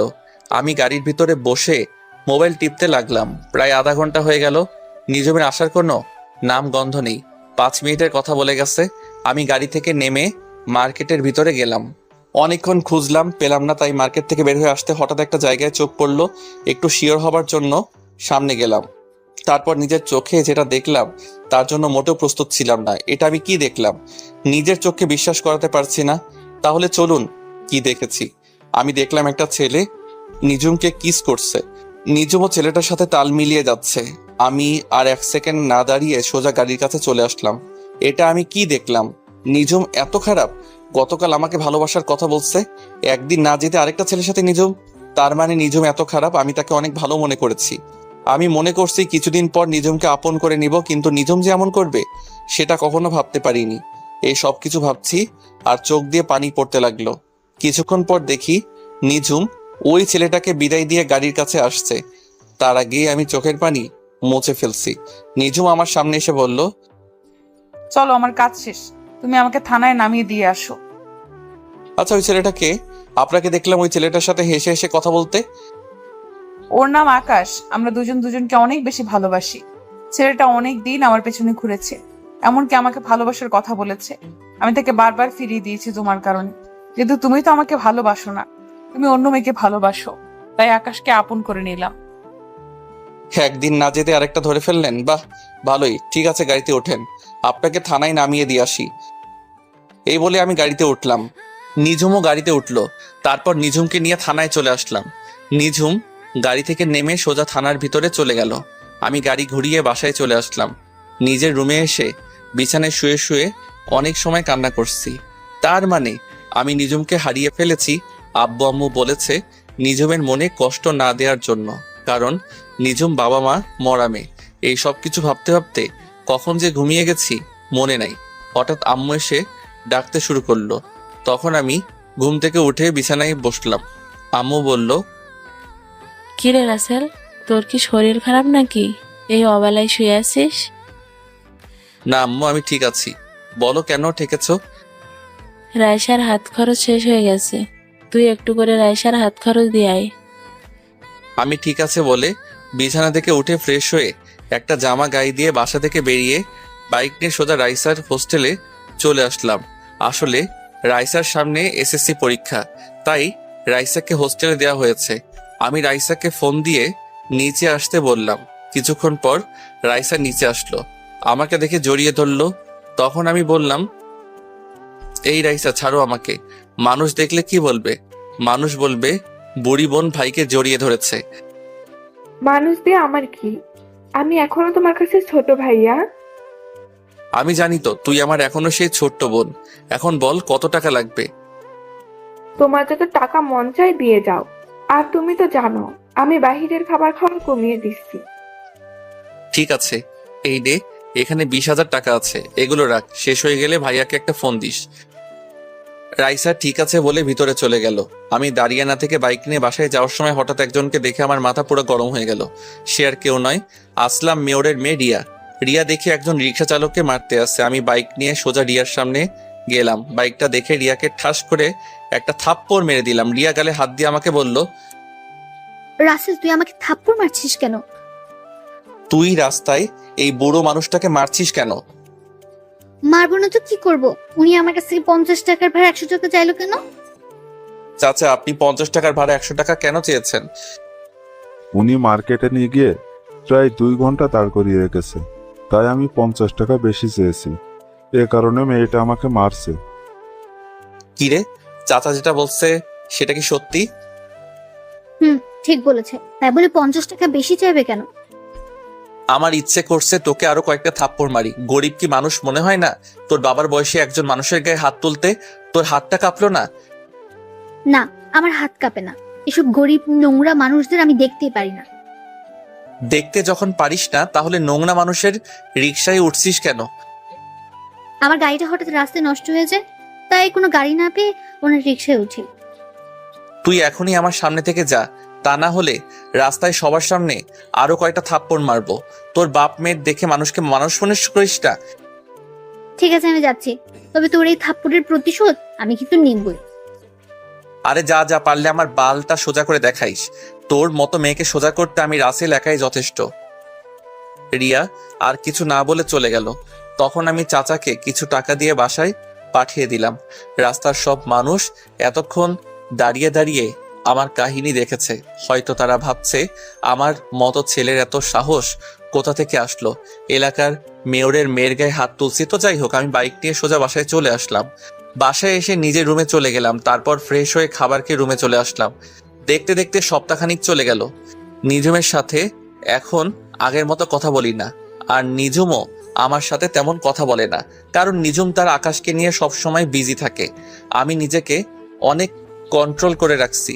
রাতে বিছানায় শুয়ে শুয়ে মোবাইল টিপতে আসি। হঠাৎ নিজুম আমার রুমে আসলো। তখন নিজুম আমাকে বলল, রাসেল, তোমাকে একটা কথা বলার আছে। কি কথা বলবেন? একটু তাড়াতাড়ি বলুন, আমি একটু বাহিরে যাব। আসলে আমি আকাশকে অনেক ভালোবাসি। আকাশ বলছে আঙ্কেল আন্টির কাছে আমাদের ব্যাপারে বলতে, কিন্তু আমি ভয় বলতে পারছি না। তুমি একটু আমার হয়ে বলে দাও না। সরি, আমি পারবো না। আপনারটা আপনি বলুন। প্লিজ রাসেল, আমি আকাশকে হারাতে পারবো না। আকাশের বাসায় আকাশকে বিয়ের জন্য চাপ দিচ্ছে। আমার বুকটা ফেটে যাচ্ছে নিজুমের এমন কথা শুনে। যে মেয়ে আমাকে ভালোবাসার কথা বলে, পরের দিন আরেকটা ধরতে পারে, তাকে কিভাবে বিশ্বাস করব? তখন আমি নিজুমকে বললাম, ঠিক আছে, আমি আব্বু আম্মুকে সময় করে বলবো, আপনি এখন আসতে পারেন। নিজুম আর কোনো কথা না বলে আমার রুম থেকে বেরিয়ে গেল। নিজুমের এমন কথা শুনে মনটা খারাপ হয়ে গেল, কারণ নিজুমকে আমি অনেক ভালোবেসে ফেলেছি। কিন্তু নিজুম আর আকাশের কাহিনীটা আমার চোখের সামনে ভেসে উঠলে নিজুমের প্রতি ঘৃণা হয়। না, ওর মতো মেয়ের জন্য নিজেকে কষ্ট দিয়ে লাভ নেই। ও ওর মতো থাকুক, আমি আমার মতো চলি। তো যাই হোক, রাতে বাসা থেকে বেরিয়ে একটু বাহিরে গেলাম। বাহিরের কাজটা সেরে আবার বাসায় চলে আসলাম। রাতে বিছানায় শুয়ে শুয়ে মোবাইল টিপতে আসি, হঠাৎ মায়াজাল থেকে মেসেজ আসলো। কেমন আছো রাসেল? কি করো? রাতের খাবার খেয়েছো? আলহামদুলিল্লাহ ভালো আছি, তুমি কেমন আছো? আর আমি এখনো রাতের খাবার খাইনি, আর একটু পরে খাবো। আলহামদুলিল্লাহ, আমিও ভালো আছি, তবে বেশি ভালো না। আর তোমার নিঝুমের সাথে প্রেম কেমন চলছে? নিজুম আমাকে ভালোবাসার কথা বলে এখন অন্য আরেকজনকে ভালোবাসে। কি বলছো তুমি? একটা মেয়ে একদিনে কেমন করে পাল্টে গেল? সেটা তো আমিও ভাবছি, কিন্তু তাদের দুজনকে দেখে বোঝা যাচ্ছে একজন আরেকজনকে অনেক বেশি ভালোবাসে। তাহলে তুমি নিঝুমকে তোমার ভালোবাসার কথা বলে দাও। না, আমি চাই না ওর মনে কষ্ট দিতে। সে যদি আকাশ ছেলেটাকে নিয়ে সুখে থাকে, তাহলে আমি আর ওদের ভিতরে ঢুকতে চাই না। তুমি কি পারবে নিঝুমকে ছাড়া থাকতে? তোমার কষ্ট হবে না? কষ্টকে মাটি চাপা দিয়ে রেখেছি। আচ্ছা ঠিক আছে, ভালো থেকো। আমাকে খাবার খাওয়ার জন্য ডাকছে। এই বলে অফলাইনে চলে গেলাম। আমি মায়াজালের সাথে কথা বলার ফাঁকে খালা খাবার খাওয়ার জন্য ডেকে গেছে। আমি রুম থেকে বেরিয়ে খাবার টেবিলে চলে গেলাম। সবাই মিলে একসাথে খাবার খেলাম। নিজুমকে দেখে বোঝা যাচ্ছে সে অনেক খুশি। খুশি থাকবেই না কেন? মনের মতো ভালোবাসার মানুষ পেয়েছে। আমি খাবার খেয়ে রুমে চলে আসলাম। কিছুক্ষণ পর রিফাত আমার রুমে আসলো। ও, আপনাদের তো বলতে ভুলে গেছি, রিফাত এখন আব্বুর সাথে অফিসে দেখাশোনা করে। রিফাত আমার রুমে এসে বিছানায় বসে বলল, কিরে রাসেল, তোরে দেখি সবসময় চুপচাপ থাকিস, কি হয়েছে তোর? আমার আবার কি হবে, আমি তো ঠিকই আছি। রাসেল, তুই আমার কাছে কিছু লুকাইস না, কি হয়েছে আমাকে খুলে বল। ঠিক আছে, তুই যখন বলেছিস তাহলে শোন। তারপর রিফাতকে সবকিছু খুলে বললাম। এটা আমার বিশ্বাস হচ্ছে না, নিঝুম এত খারাপ মেয়ে হতে পারে না। আমি নিজের চোখে তাদের দুজনকে কিস করতে দেখেছি। মাঝে মাঝে চোখের দেখা ভুল হয়। আমি তোকে একটা বুদ্ধি দেই, সেটা কাজে লাগিয়ে দেখতে পারিস। তাহলে বুঝতে পারবো নিজুম কি তোর সাথে অভিনয় করেছে নাকি আকাশকে সত্যি ভালোবাসে? দেখি শুনি তোর কি বুদ্ধি। তাহলে শোন, তুই একটা মেয়ে ভাড়া কর, তারপর ওই মেয়েটিকে নিয়ে সবসময় নিজুমের সামনে চলাফেরা করবি, আর নিজুমের রিয়াকশন দেখবি। মেয়েটার সাথে এমন ভাবে চলবি যেন বয়ফ্রেন্ড গার্লফ্রেন্ডের মতো লাগে, তারপর বোঝা যাবে। তোর কি মনে হয় এমনটা করলে সবকিছু বুঝতে পারবো তো? 109% কাজে লাগবে, তুই ট্রাই করে দেখ। ঠিক আছে, কালকে থেকে শুরু করব। তবে মেয়ে পাবো কোথায়? হোটেলে মেয়ের অভাব আসেনি, ওখান থেকে একটা ভাড়া করে নিয়ে আসবি। তাই বলে হোটেলের মেয়ে নিয়ে আসবো? আরে মা তো কিছুদিনের জন্য। ঠিক আছে, কালকে একটা মেয়ে হোটেল থেকে নিয়ে আসবো। এখন রুমে গিয়ে শুয়ে পড়। রিফাত ঠিক আছে বলে তার রুমে চলে গেল। আসলে রিফাতকে আমার পাশের রুমে দিছি, কারণ রিফাত সারা রাত নাক ডেকে ঘুমায়, তাই ওরে আমার পাশের রুমে দিছি। আপনারা আবার রিফাতকে বলে দিয়েন না। তো যাই হোক, পরের দিন সকালে সবার সাথে নাস্তা করে আমি বাসা থেকে বেরিয়ে একটা হোটেলে যাচ্ছি একটা মেয়ে ভাড়া করার জন্য। বাইক নিয়ে যাচ্ছি, হঠাৎ দেখি কিছু ছেলে একটা মেয়েকে ডিস্টার্ব করছে, তাই বাইকটা নিয়ে ওদের সামনে গেলাম। আমাকে দেখে ছেলেগুলো দৌড় দিয়ে পালিয়ে গেল। তখন মেয়েটি আমাকে বলল, আপনাকে অনেক ধন্যবাদ ভাইয়া, আপনি না আসলে ওই ছেলেগুলো আমার সাথে খারাপ কিছু করতো। তোমার নাম কি? বাসা কোথায়? ভাইয়া আমার নাম আখি, আমি কলেজে পাশের বস্তিতে থাকি। তোমার বাসা ওইদিকে, আর তুমি এদিকে কি করো? আসলে ভাইয়া আমার একটা বান্ধবীর সাথে ওর বাসায় গিয়েছিলাম। ঠিক আছে, তুমি আমার বাইকের পিছনে ওঠো, আমি তোমাকে বাসায় পৌঁছে দিচ্ছি। সমস্যা নেই ভাইয়া, আমি হেঁটে হেঁটে যেতে পারবো। তুমি ভাবলে কেমন করে আমি তোমাকে একা একা যেতে দিব? বেশি কথা না বলে আমার বাইকের পিছনে ওঠো। আখি আর কোনো কথা না বলে আমার বাইকের পিছনে উঠলো। কিছুক্ষণ পর আখির বস্তিতে চলে আসলাম। আখি বাইক থেকে নেমে বস্তির ভিতরে চলে গেল। আমি আখির পিছনে তাদের বস্তির ভিতরে ঢুকলাম। ভিতরে ঢুকে দেখি ওই রিক্সা চালক চাচার পাশে আখি মন খারাপ করে বসে আছে, আর দুজন দুজনকে বলছে, কি রে আখি, তোর বান্ধবী চাল দিয়েছে? চাল না দিলে আজকে না খেয়ে থাকতে হবে। না বাবা, ওদের চাল নাকি শেষ হয়ে গেছে। আমি অসুস্থ না হলে আজকে না খেয়ে থাকতে হতো না। পকেটে একটা টাকাও নেই, ওষুধ আনতে পারছি না। ওই দিন একটা ছেলে কিছু টাকা দিছে, ওই টাকাগুলো বাসা ভাড়া দিয়ে দিছি। চাচা আর আখির কথা শুনে মনটা খারাপ হয়ে গেল। এত কষ্টে চাচার দিন কাটছে, আমি আর দাঁড়িয়ে না থেকে বস্তি থেকে বাইরে এসে মার্কেটে চলে গেলাম। তারপর এক বস্তা চাল, ডাল, আলু, পেঁয়াজ, রসুন, গরুর মাংস, ডিম, তেল ইত্যাদি বাজার করে বস্তিতে চলে আসলাম, আর ওদের জন্য কিছু খাবার নিয়ে আসলাম। তারপর একটা ট্যাক্সি করে সব বাজারগুলো নিয়ে বস্তিতে চলে আসলাম।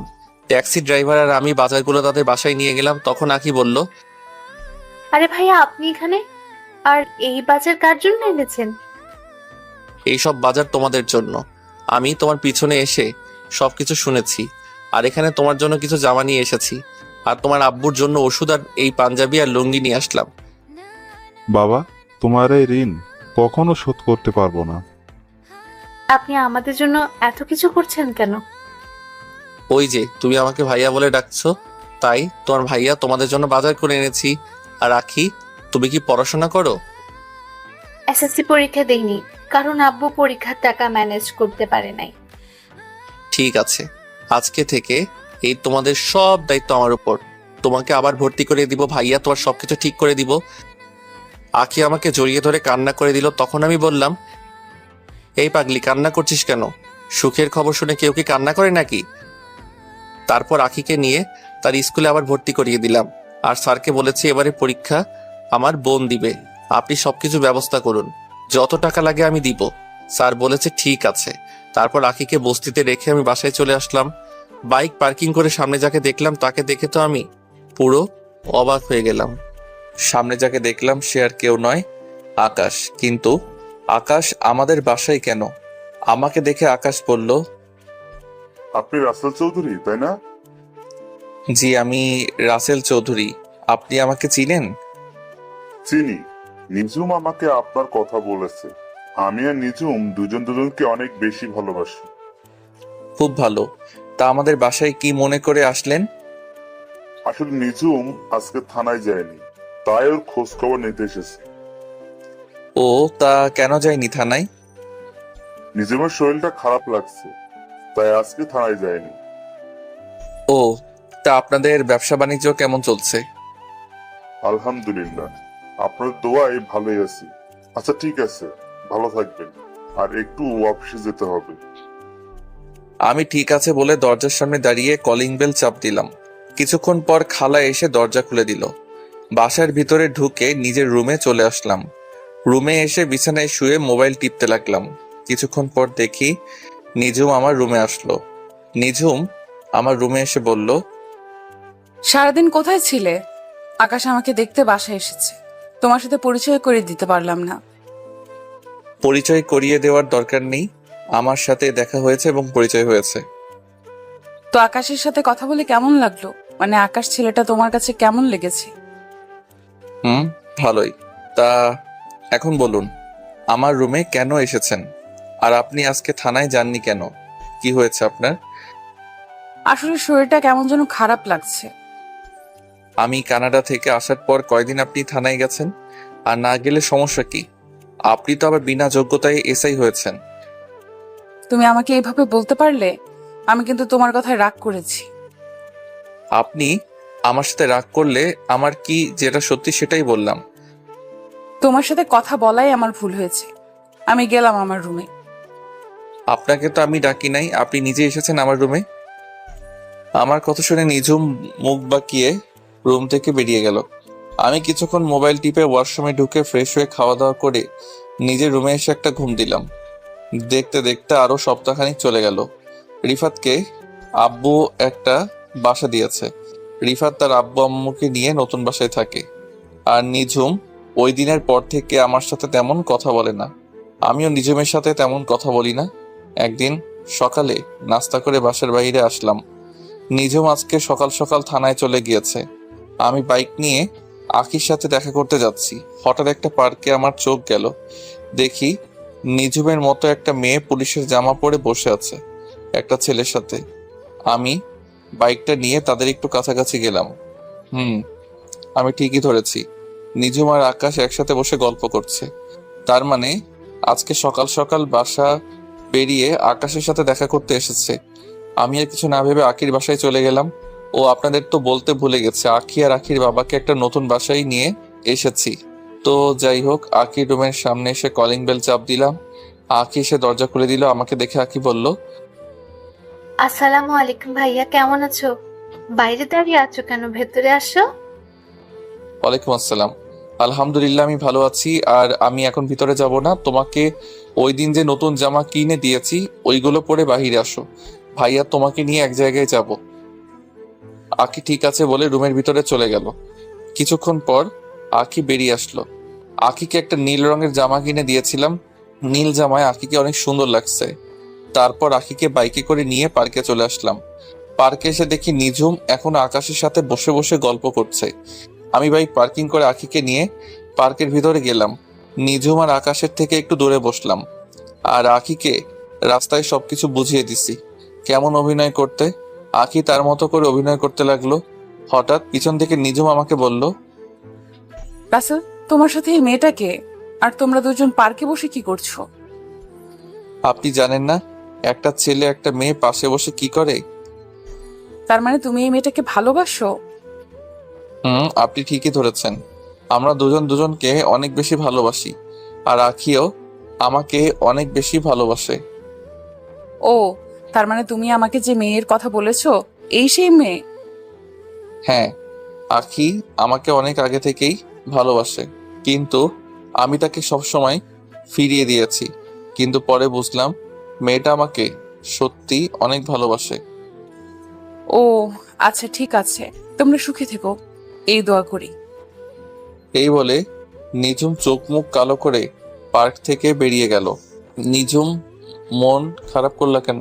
তার মানে নিঝুম আমাকে ভালোবাসে না? না, নিঝুম যদি সত্যি আমাকে ভালোবাসতো তাহলে ওই দিন আকাশকে কিস করলো কেন? না, আমার মাথায় কিছুই ঢুকছে না। আমি আর আখি আরো কিছুক্ষণ গল্প করে আখিকে বাসায় নামিয়ে দিয়ে আমি বাসায় চলে আসলাম। বাসায় কলিং বেল চাপ দিলাম। কিছুক্ষণ পর খালা এসে দরজা খুলে দিল। আমি নিজের রুমে গিয়ে ওয়াশরুমে ঢুকে ফ্রেশ হয়ে নিচে এসে খাবার খেয়ে একটা ঘুম দিলাম। বিকালে বাসার একটু বাহিরে গেলাম, একটা কাজ ছিল। কাজটা শেষ করে আস্তে আস্তে অনেক রাত হয়ে গেছে। বাইক নিয়ে বাসা আসার সময় হঠাৎ দেখি একটা গাছের বড় ঢাল রাস্তায় পড়ে আছে, আর আমার বাইকের টান ছিল অনেক বেশি। আমি ব্রেক কন্ট্রোল করতে না পেরে ঢালের সাথে মেরে দিই। তারপর আমার আর কিছু মনে নেই। আমি চোখ খোলার পর নিজেকে একটা হাসপাতালে অনুভব করি, কিন্তু হঠাৎ দেখি একটা মেয়ে আমার হাত ধরে বসে আছে। আমি মেয়েটার থেকে হাতটা সরিয়ে নিলাম। তারপর মেয়েটি আমার দিকে ঘুরলো। তখন আমি তাকে দেখে তো আরো বেশি অবাক হলাম। আপনারা ঠিকই ধরেছেন, ও আর কেউ নয়, নিঝুম। নিঝুম আমাকে দেখে বলল, রাসেল, তোমার জ্ঞান ফিরেছে? তোমার আজকে 2 দিন পর জ্ঞান ফিরেছে। তুমি শুয়ে থাকো, আমি বাসায় ফোন দিয়ে বলে দিচ্ছি। আচ্ছা, আমার কি হয়েছে? আমি হাসপাতালে কেন? গতকাল রাতে তোমার আসতে দেরি দেখে আমি তোমাকে খুঁজতে বের হয়েছি। তোমার মোবাইল অনেকবার ফোন দিছি, কিন্তু তোমার মোবাইল বন্ধ বলেছে, তাই আমি নিজে বেরিয়ে পড়লাম। হঠাৎ রাস্তার পাশে দেখি তুমি পড়ে আছো। তোমার পুরো শরীরে রক্তে ভেজা ছিল। আমি তাড়াতাড়ি করে তোমাকে হসপিটালে নিয়ে আসি। তোমার মাথায় প্রচন্ড আঘাত লাগার কারণে অনেক রক্ত বের হয়েছে। আর আজ 2 দিন পর তোমার জ্ঞান ফিরেছে। ডাক্তার বলেছে 72 ঘন্টার মধ্যে জ্ঞান না ফিরে আসলে তুমি কোমায় চলে যাবে, কিন্তু আল্লাহর রহমতে তোমার 48 ঘন্টার মধ্যেই জ্ঞান ফিরেছে। আসলে আমি আমার এক বন্ধুর বাসায় গিয়েছিলাম। ওর বাসায় একটা কাজ ছিল, কাজটা শেষ করে আসতে অনেক রাত হয়ে গেছে। বাইক জোরে চালিয়ে আসছিলাম, হঠাৎ গাছের ডালটা চোখের সামনে পড়ে। নিজের বাইকের ব্রেক কন্ট্রোল করতে পারি নাই। তারপর আর কিছু মনে নেই। হয়েছে, এখন ছোট বাচ্চার মতো শুয়ে থাকো, আমি বাসায় সবাইকে ফোন দিয়ে বলছি। এই বলে নিঝুম বাসায় ফোন দিল। তারপর সবাইকে ফোন দিয়ে বলল আমার জ্ঞান ফিরেছে। তবে একটা জিনিস খেয়াল করলাম, নিঝুমের চোখ মুখ লাল হয়ে আছে, মনে হয় সারা রাত ঘুমাই নাই। তো যাই হোক, আধা ঘন্টা পর দেখি আব্বু আম্মু হাসপাতালে চলে এসেছে। আব্বু আম্মু একটার পর একটা কথা বলে যাচ্ছে, আমি কিছুই বলতে পারছি না। আমার মাথা ব্যথা করছে। তাই আজ 5 দিন পর আমাকে বাসায় নিয়ে আসলো। আমি এখন মোটামুটি সুস্থ আছি। পুরোপুরি সুস্থ হতে 1 মাস লাগবে। সবাই আমাকে ধরে নিজের রুমে এনে বিছানায় শুয়ে দিল। আমাকে রেস্ট নিতে বলে সবাই যার যার রুমে চলে গেল। আমি চোখ বন্ধ করে শুয়ে থাকলাম। হঠাৎ চোখ খুলে যেটা দেখলাম তার জন্য মোটেও প্রস্তুত ছিলাম না। আপনারা কি ভাবছেন নিঝুম? আরে না, ও আর কেউ নয়, আমার কলিজার টুকরো বোন রাইসা। কিন্তু রাইসা কখন হোস্টেল থেকে আসলো? আমি রাইসার মাথায় হাত রাখতেই রাইসা চোখ খুলে কান্না করতে লাগলো। তখন আমি রাইসাকে বললাম, কিরে রাইসা, কেমন আছিস? কখন আসলি বাসায়? আর তুই কান্না করছিস কেন? আমি কিছুক্ষণ আগে এসেছি। আমাকে রিফাত ভাইয়া সবকিছু ফোন দিয়ে বলেছে। কান্না করিস না, আমি ঠিক আছি। তারপর রাইসা কান্না বন্ধ করলো। কিছুক্ষণ নিঝুম খাবার নিয়ে এসেছে। তখন নিঝুম বলল, এবার 2 ভাই বোন কথা বন্ধ করে খাবার খেয়ে নাও। রাইসা তুই ফ্রেশ হয়ে আয়, আজকে তুই নিজ হাতে ভাইয়াকে খাইয়ে দিবি। আমার কথা শুনে রাইসা ওয়াশরুমে চলে গেল। নিঝুমের দিকে তাকিয়ে দেখি মুখটা কালো করে ফেলেছে। কিছুক্ষণ পর রাইসা ওয়াশরুম থেকে বেরিয়ে এসে একটা খাবার প্লেট হাতে নিয়ে আমাকে খাইয়ে দিতে লাগলো। নিঝুম আর দাঁড়িয়ে না থেকে রুম থেকে বেরিয়ে গেল। খাবার খাওয়ার পর রাইসা আমাকে ওষুধ খাইয়ে দিল। তারপর কিছুক্ষণ কথা বলে রাইসা বিদায় নিয়ে চলে গেল, কারণ রাইসার সামনে পরীক্ষা। দেখতে দেখতে 1 সপ্তাহ চলে গেল। এখন মোটামুটি সুস্থ আছি। নিঝুম যখন আমার রুমে খাবার নিয়ে আসে তখন আমি আম্মুকে ডাক দিই আমাকে খাইয়ে দেওয়ার জন্য। এতে নিঝুম অনেক কষ্ট পায়। নিঝুম প্রতিদিন থানায় যায়। আকাশ ছেলেটার সাথে কথা বলতে দেখি না, সবসময় কেমন যেন মন মরা হয়ে থাকে। ও আপনাদের তো বলতে ভুলে গেছি, আখি মাঝে মাঝে এসে আমাকে দেখে গেছে। একদিন সকালবেলা সবাই মিলে নাস্তা করছি, তখন নিঝুম বলল, আন্টি, আমার এক বান্ধবীর বিয়ে, আমাকে অনেক জোর করে বলছে যাওয়ার জন্য। এখন তুমি বলো, আমি কি যাব? এটা আবার আমাদের জিজ্ঞেস করা লাগে? তবে তুমি একা যাওয়ার দরকার নেই, সাথে কাউকে নিয়ে যাও। তাহলে রাসেল, তুমি নিঝুমের সাথে যাও, মেয়েটা একা একা যাবে? আম্মু, উনি একজন থানার এসআই, ওনার তো ভয় পাওয়ার কথা। উনি তো সাথে পুলিশ নিয়ে যেতে পারে। আর একটা কথা, আমি বিনা দাওয়াতে কোথাও যাই না। ফারিয়া তোমাকে সাথে করে নিয়ে যেতে বলছে। আপনি কোন ফারিয়ার কথা বলছেন? আমি ফারিয়া নামে কাউকে চিনি না। তুমি এই কয় বছরে ফারিয়াকে ভুলে গেছো? আমরা তো 3জন বান্ধবী একসাথে থাকতাম, রিয়া, ফারিয়া এবং আমি। হ্যাঁ, চিনতে পারছি। ওই দেমাগি মেয়ের বিয়েতে আমি যাব না, যে মানুষকে মানুষ মনে করে না। যে দুই মেয়ে আপনার বান্ধবী, তাদের ভিতরে অহংকারে ভরা। রিয়া অহংকারী, কিন্তু ফারিয়া আগের থেকে অনেক চেঞ্জ হয়ে গেছে, তাই তো সে তোমাকে নিয়ে যেতে বলছে। আমি যাব না। আপনি পারলে সাথে পুলিশ নিয়ে যান। বাবা রাসেল, মেয়েটা যখন এত করে বলছে তাহলে ওর সাথে যা। মানুষ সব সময় একরকম থাকে না। ঠিক আছে, শুধু তোমার কথাই যাব। তবে বিয়ে বাড়িতে আমাকে কোনো উপদেশ দিতে পারবে না। আমি আমার মতো থাকবো। ঠিক আছে, আমি তোমাকে কোনো উপদেশ দিব না, তুমি তোমার মতো করে থাকো। ঠিক আছে, তাহলে কোন সময় যাবেন? সন্ধ্যায় ওর বাসায় যাব। আমি থানায় বলে আসতে হবে এবং সব কিছু তাদের বুঝিয়ে দিয়ে আসতে হবে। আমি ঠিক আছে বলে নিজের রুমে চলে আসলাম। রুমে এসে একটা জামা গায়ে দিয়ে বাসা থেকে বেরিয়ে বাইক নিয়ে মার্কেটে গেলাম। মার্কেট থেকে একটা উপহার কিনে নিলাম। উপহার কিনে বাসায় চলে আসলাম। এবার আসি ফারিয়ার কথায়। ফারিয়া মেয়েটার সাথে আমি তেমন কথা বলতাম না। মেয়েটা একটু দেমাগি, গরিবদের দু চোখে দেখতে পারতো না, সবসময় বাবার ক্ষমতায় চলতো। আমার নামে অনেক মিথ্যা কথা বলছে নিঝুমের কাছে, কিন্তু নিঝুম তার কথায় দাম দেয় নাই। তো যাই হোক, সন্ধ্যায় রেডি হয়ে রুম থেকে বেরিয়ে নিচে আসলাম।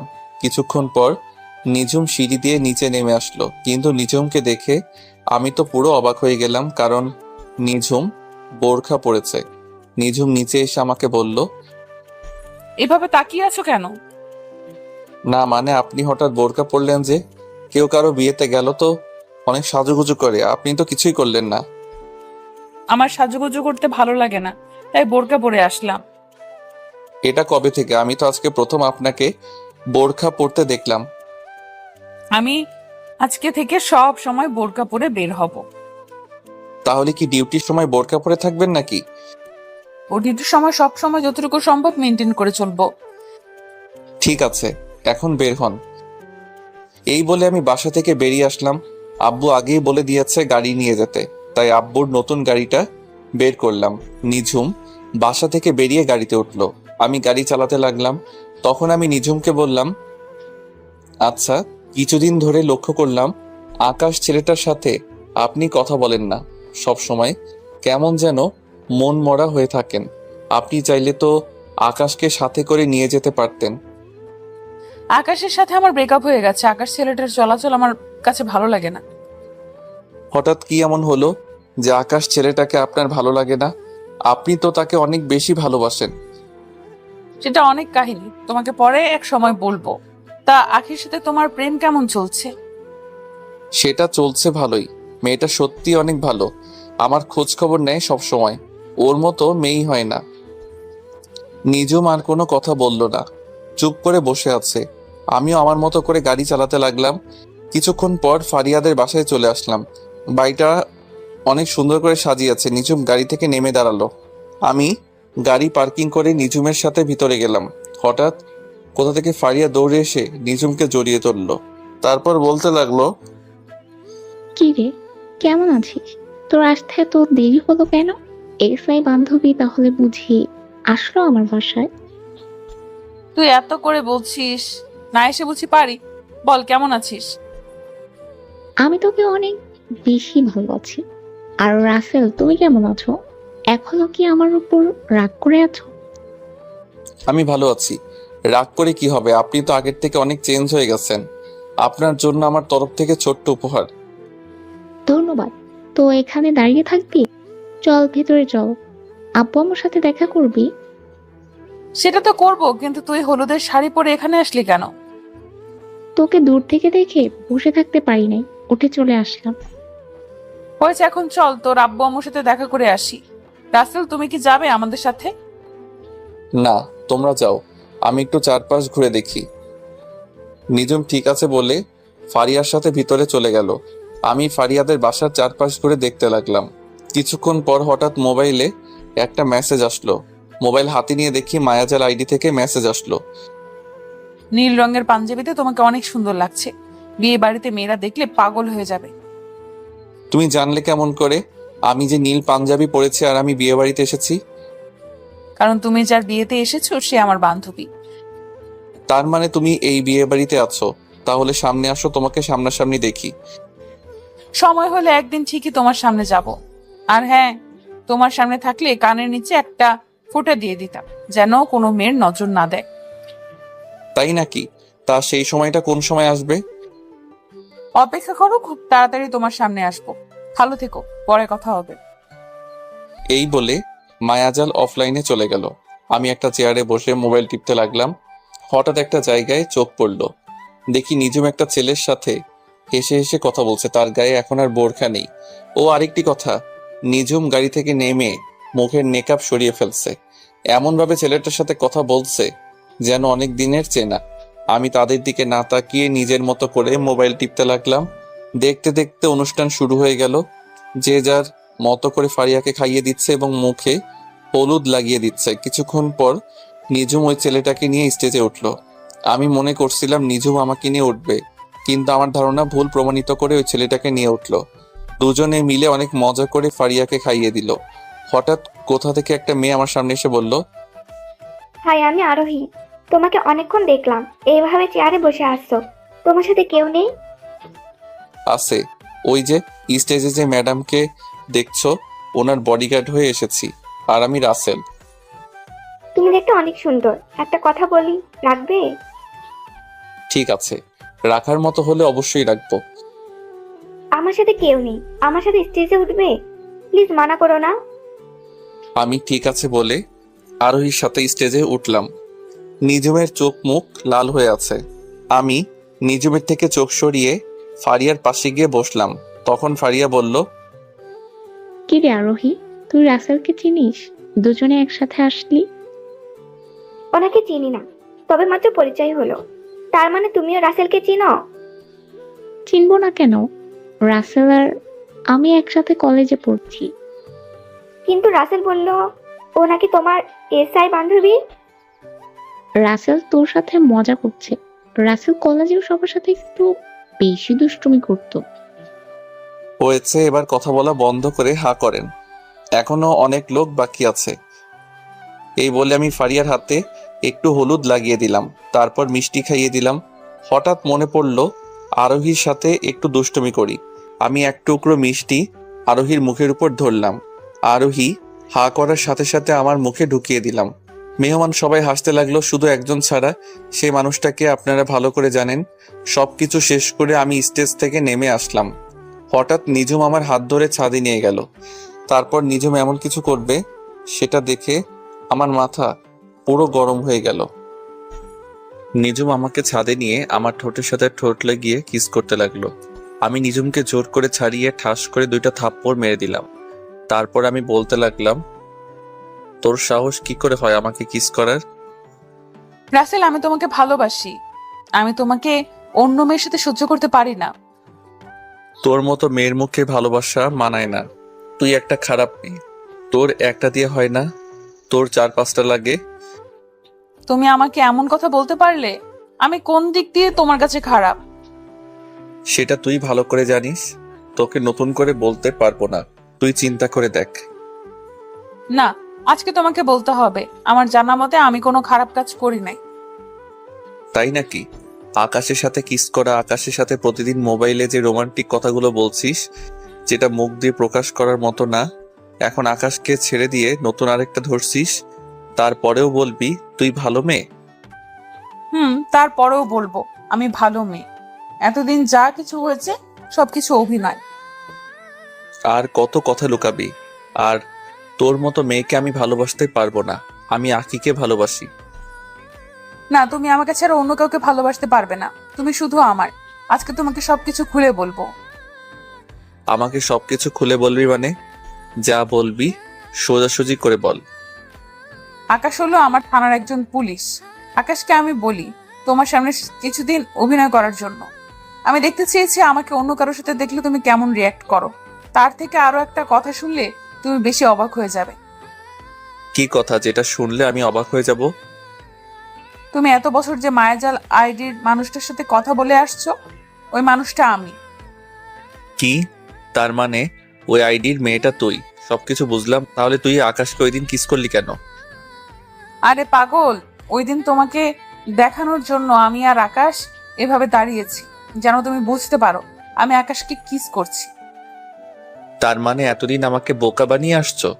আমাকে এতদিন কষ্ট দিছো। যে মেয়ে আমাকে কষ্ট দিতে পারে সে কখনো আমার ভালোবাসা পাবে না। সরি রাসেল, এরকম কষ্ট আর কখনো তোমাকে দিব না।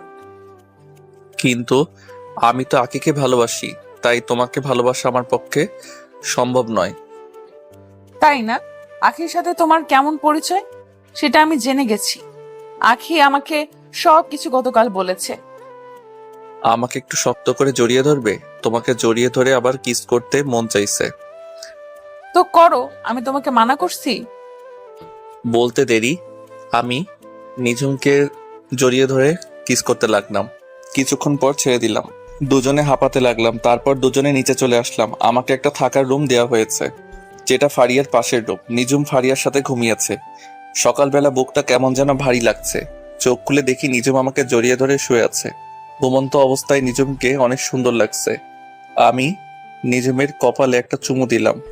সাথে সাথে নিঝুমের ঘুম ভেঙে গেল। তখন নিঝুম বলল, আমি কিন্তু ঘুমিয়ে নেই। তার মানে তুমি জেগে আছো? তো তুমি কোন সময় আমার রুমে আসলে? কিছুক্ষণ আগে তোমার রুমে এসেছি, কিন্তু তোমাকে ঘুমন্ত অবস্থায় অনেক সুন্দর লাগছে, তাই না ডেকে তোমাকে জড়িয়ে ধরে শুয়ে পড়লাম। হয়েছে, এখন ওঠো, কেউ রুমে চলে আসবে। তোমাকে জড়িয়ে ধরে থাকতে আমার ভালোই লাগছে, আর একটু থাকো না। আর থাকা লাগবে না। বাসায় যাওয়ার পর যা করার করো। এটা কিন্তু বিয়ে বাড়ি। তার থেকে বড় কথা, আমাদের এখনো বিয়ে হয়নি। বিয়ে হয়নি তো কি হয়েছে? চলো আমরা দুজনে কাজী অফিসে বিয়ে করে ফেল। মাথা খারাপ? আমি বাবা মায়ের একমাত্র সন্তান। বড় করে ধুমধাম করে তোমাকে বিয়ে করব। কিন্তু তোমার আব্বু আম্মু যদি মেনে না নেয় তখন কি করবে? আমার আব্বু আম্মু কখনো আমার কথা ফেলে নাই। আমার বিশ্বাস তারা রাজি হবে। তাই যেন হয়। আমি তোমাকে ছাড়া থাকতে পারবো না। ঠিক আছে, এখন তুমি ফারিয়ার কাছে যাও, আমি ফ্রেশ হয়ে আসছি। নিঝুম ঠিক আছে বলে আমার কপালে একটা চুমু দিয়ে রুম থেকে বেরিয়ে গেল। আমি আর বসে না থেকে ওয়াশরুমে চলে গেলাম। ফ্রেশ হয়ে রুম থেকে বেরিয়ে দেখি বাসা ভর্তি মেহমান। হঠাৎ আরোহী কোথা থেকে আমার সামনে এসে বলল, তুমি এখানে দাঁড়িয়ে আছো কেন? নাস্তা করেছো? মাত্র ফ্রেশ হয়ে বেরিয়ে আসলাম। আচ্ছা, গতকাল রাতে নিঝুম আপু তোমার হাত ধরে টেনে নিয়ে গেল কেন? আসলে তোমাকে নিঝুম আপু আমাকে ভালোবাসে তো, তাই তোমার সাথে সহ্য করতে না পেরে আমাকে ছাদে নিয়ে গেছে। কি? নিঝুম আপু আর তুমি দুজন দুজনকে ভালোবাসো? তার মানে মনের কথা বলার আগেই ছেঁকা খেলাম? কি বলছো তুমি? আমি তো কিছুই বুঝতে পারি নাই। আসলে তোমাকে প্রথম দেখায় আমার অনেক ভালো লাগছে। ভেবেছিলাম ফারিয়া আপুর বিদায়ের পর তোমাকে প্রপোজ করব, কিন্তু প্রপোজ করার আগে ছেঁকা খেয়ে গেলাম। আহারে বেচারি, থাক, দুঃখ করো না। দেখবে তুমি আমার থেকে আরো ভালো ছেলে পাবে। ঠিক আছে, দোয়া করো আমার জন্য। এই বলে আরোহী আমার সামনে থেকে চলে গেল। হঠাৎ পিছন থেকে নিঝুম বলল, সত্যিটা বলার জন্য তোমাকে অনেক ধন্যবাদ। আমি আবার কি সত্যি বললাম? ওই যে তুমি আমাকে ভালোবাসো, সেটা আরোহীকে বলার জন্য। আমি এমনিতেই মিথ্যা কথা বলি না, সেটা তুমি ভালো করে জানো। জানি রাসেল সাহেব, এখন কথা না বলে আমার সাথে চলো, নাস্তা করবে। আমি ঠিক আছে বলে নিঝুমের সাথে যেতে লাগলাম। নিঝুম আমাকে নিয়ে একটা রুমে আসলো। রুমে এসে দেখি অনেক আইটেমের নাস্তা একটা টেবিলের উপর সাজিয়ে রেখেছে, আর দুজনে বসে নাস্তা করে নিলাম। দেখতে দেখতে দুলা আসার সময় হয়ে গেছে। আমি একটা নীল রঙের শার্ট গায়ে পরলাম, আর নিঝুম নীল রঙের শাড়ি পরেছে। আমার আর নিঝুমের দিকে সবাই তাকিয়ে আছে, আর একজন আরেকজনকে বলছে দুজনকে ভালোই মানিয়েছে। দুলা চলে এসেছে। দুলা তার সব কাজ শেষ করে স্টেজে উঠল। হঠাৎ একটা জায়গায় একজনকে মাথা পুরো গরম হয়ে গেল। আমি মনে মনে বলতে লাগলাম, ও এখানে কেন? তার মানে দুলার সাথে এসেছে। দুলার সাথে যে এসেছে সে আর কেউ নয়, রিয়া। কিন্তু রিয়া এখানে কেন? তার মানে দুলার আত্মীয় রিয়া। আমি রিয়াকে দেখে না দেখার ভান করে অন্যদিকে চলে গেলাম। দুলা ভিতরে এসে স্টেজে উঠে বসলো। তারপর কাজী সাহেব বিয়ে পড়ানো শুরু করলো। বিয়ে পড়ানো শেষ, এবার খাওয়া দাওয়ার পালা। আমি নিচে দাঁড়িয়ে না থেকে ছাদে চলে এলাম। হঠাৎ কেউ একজন পিছন থেকে বলল, আরে তুমি ছাদে একা একা দাঁড়িয়ে আছো কেন? নিজম আপু তো আমাকে খুঁজতে আসে নিচে।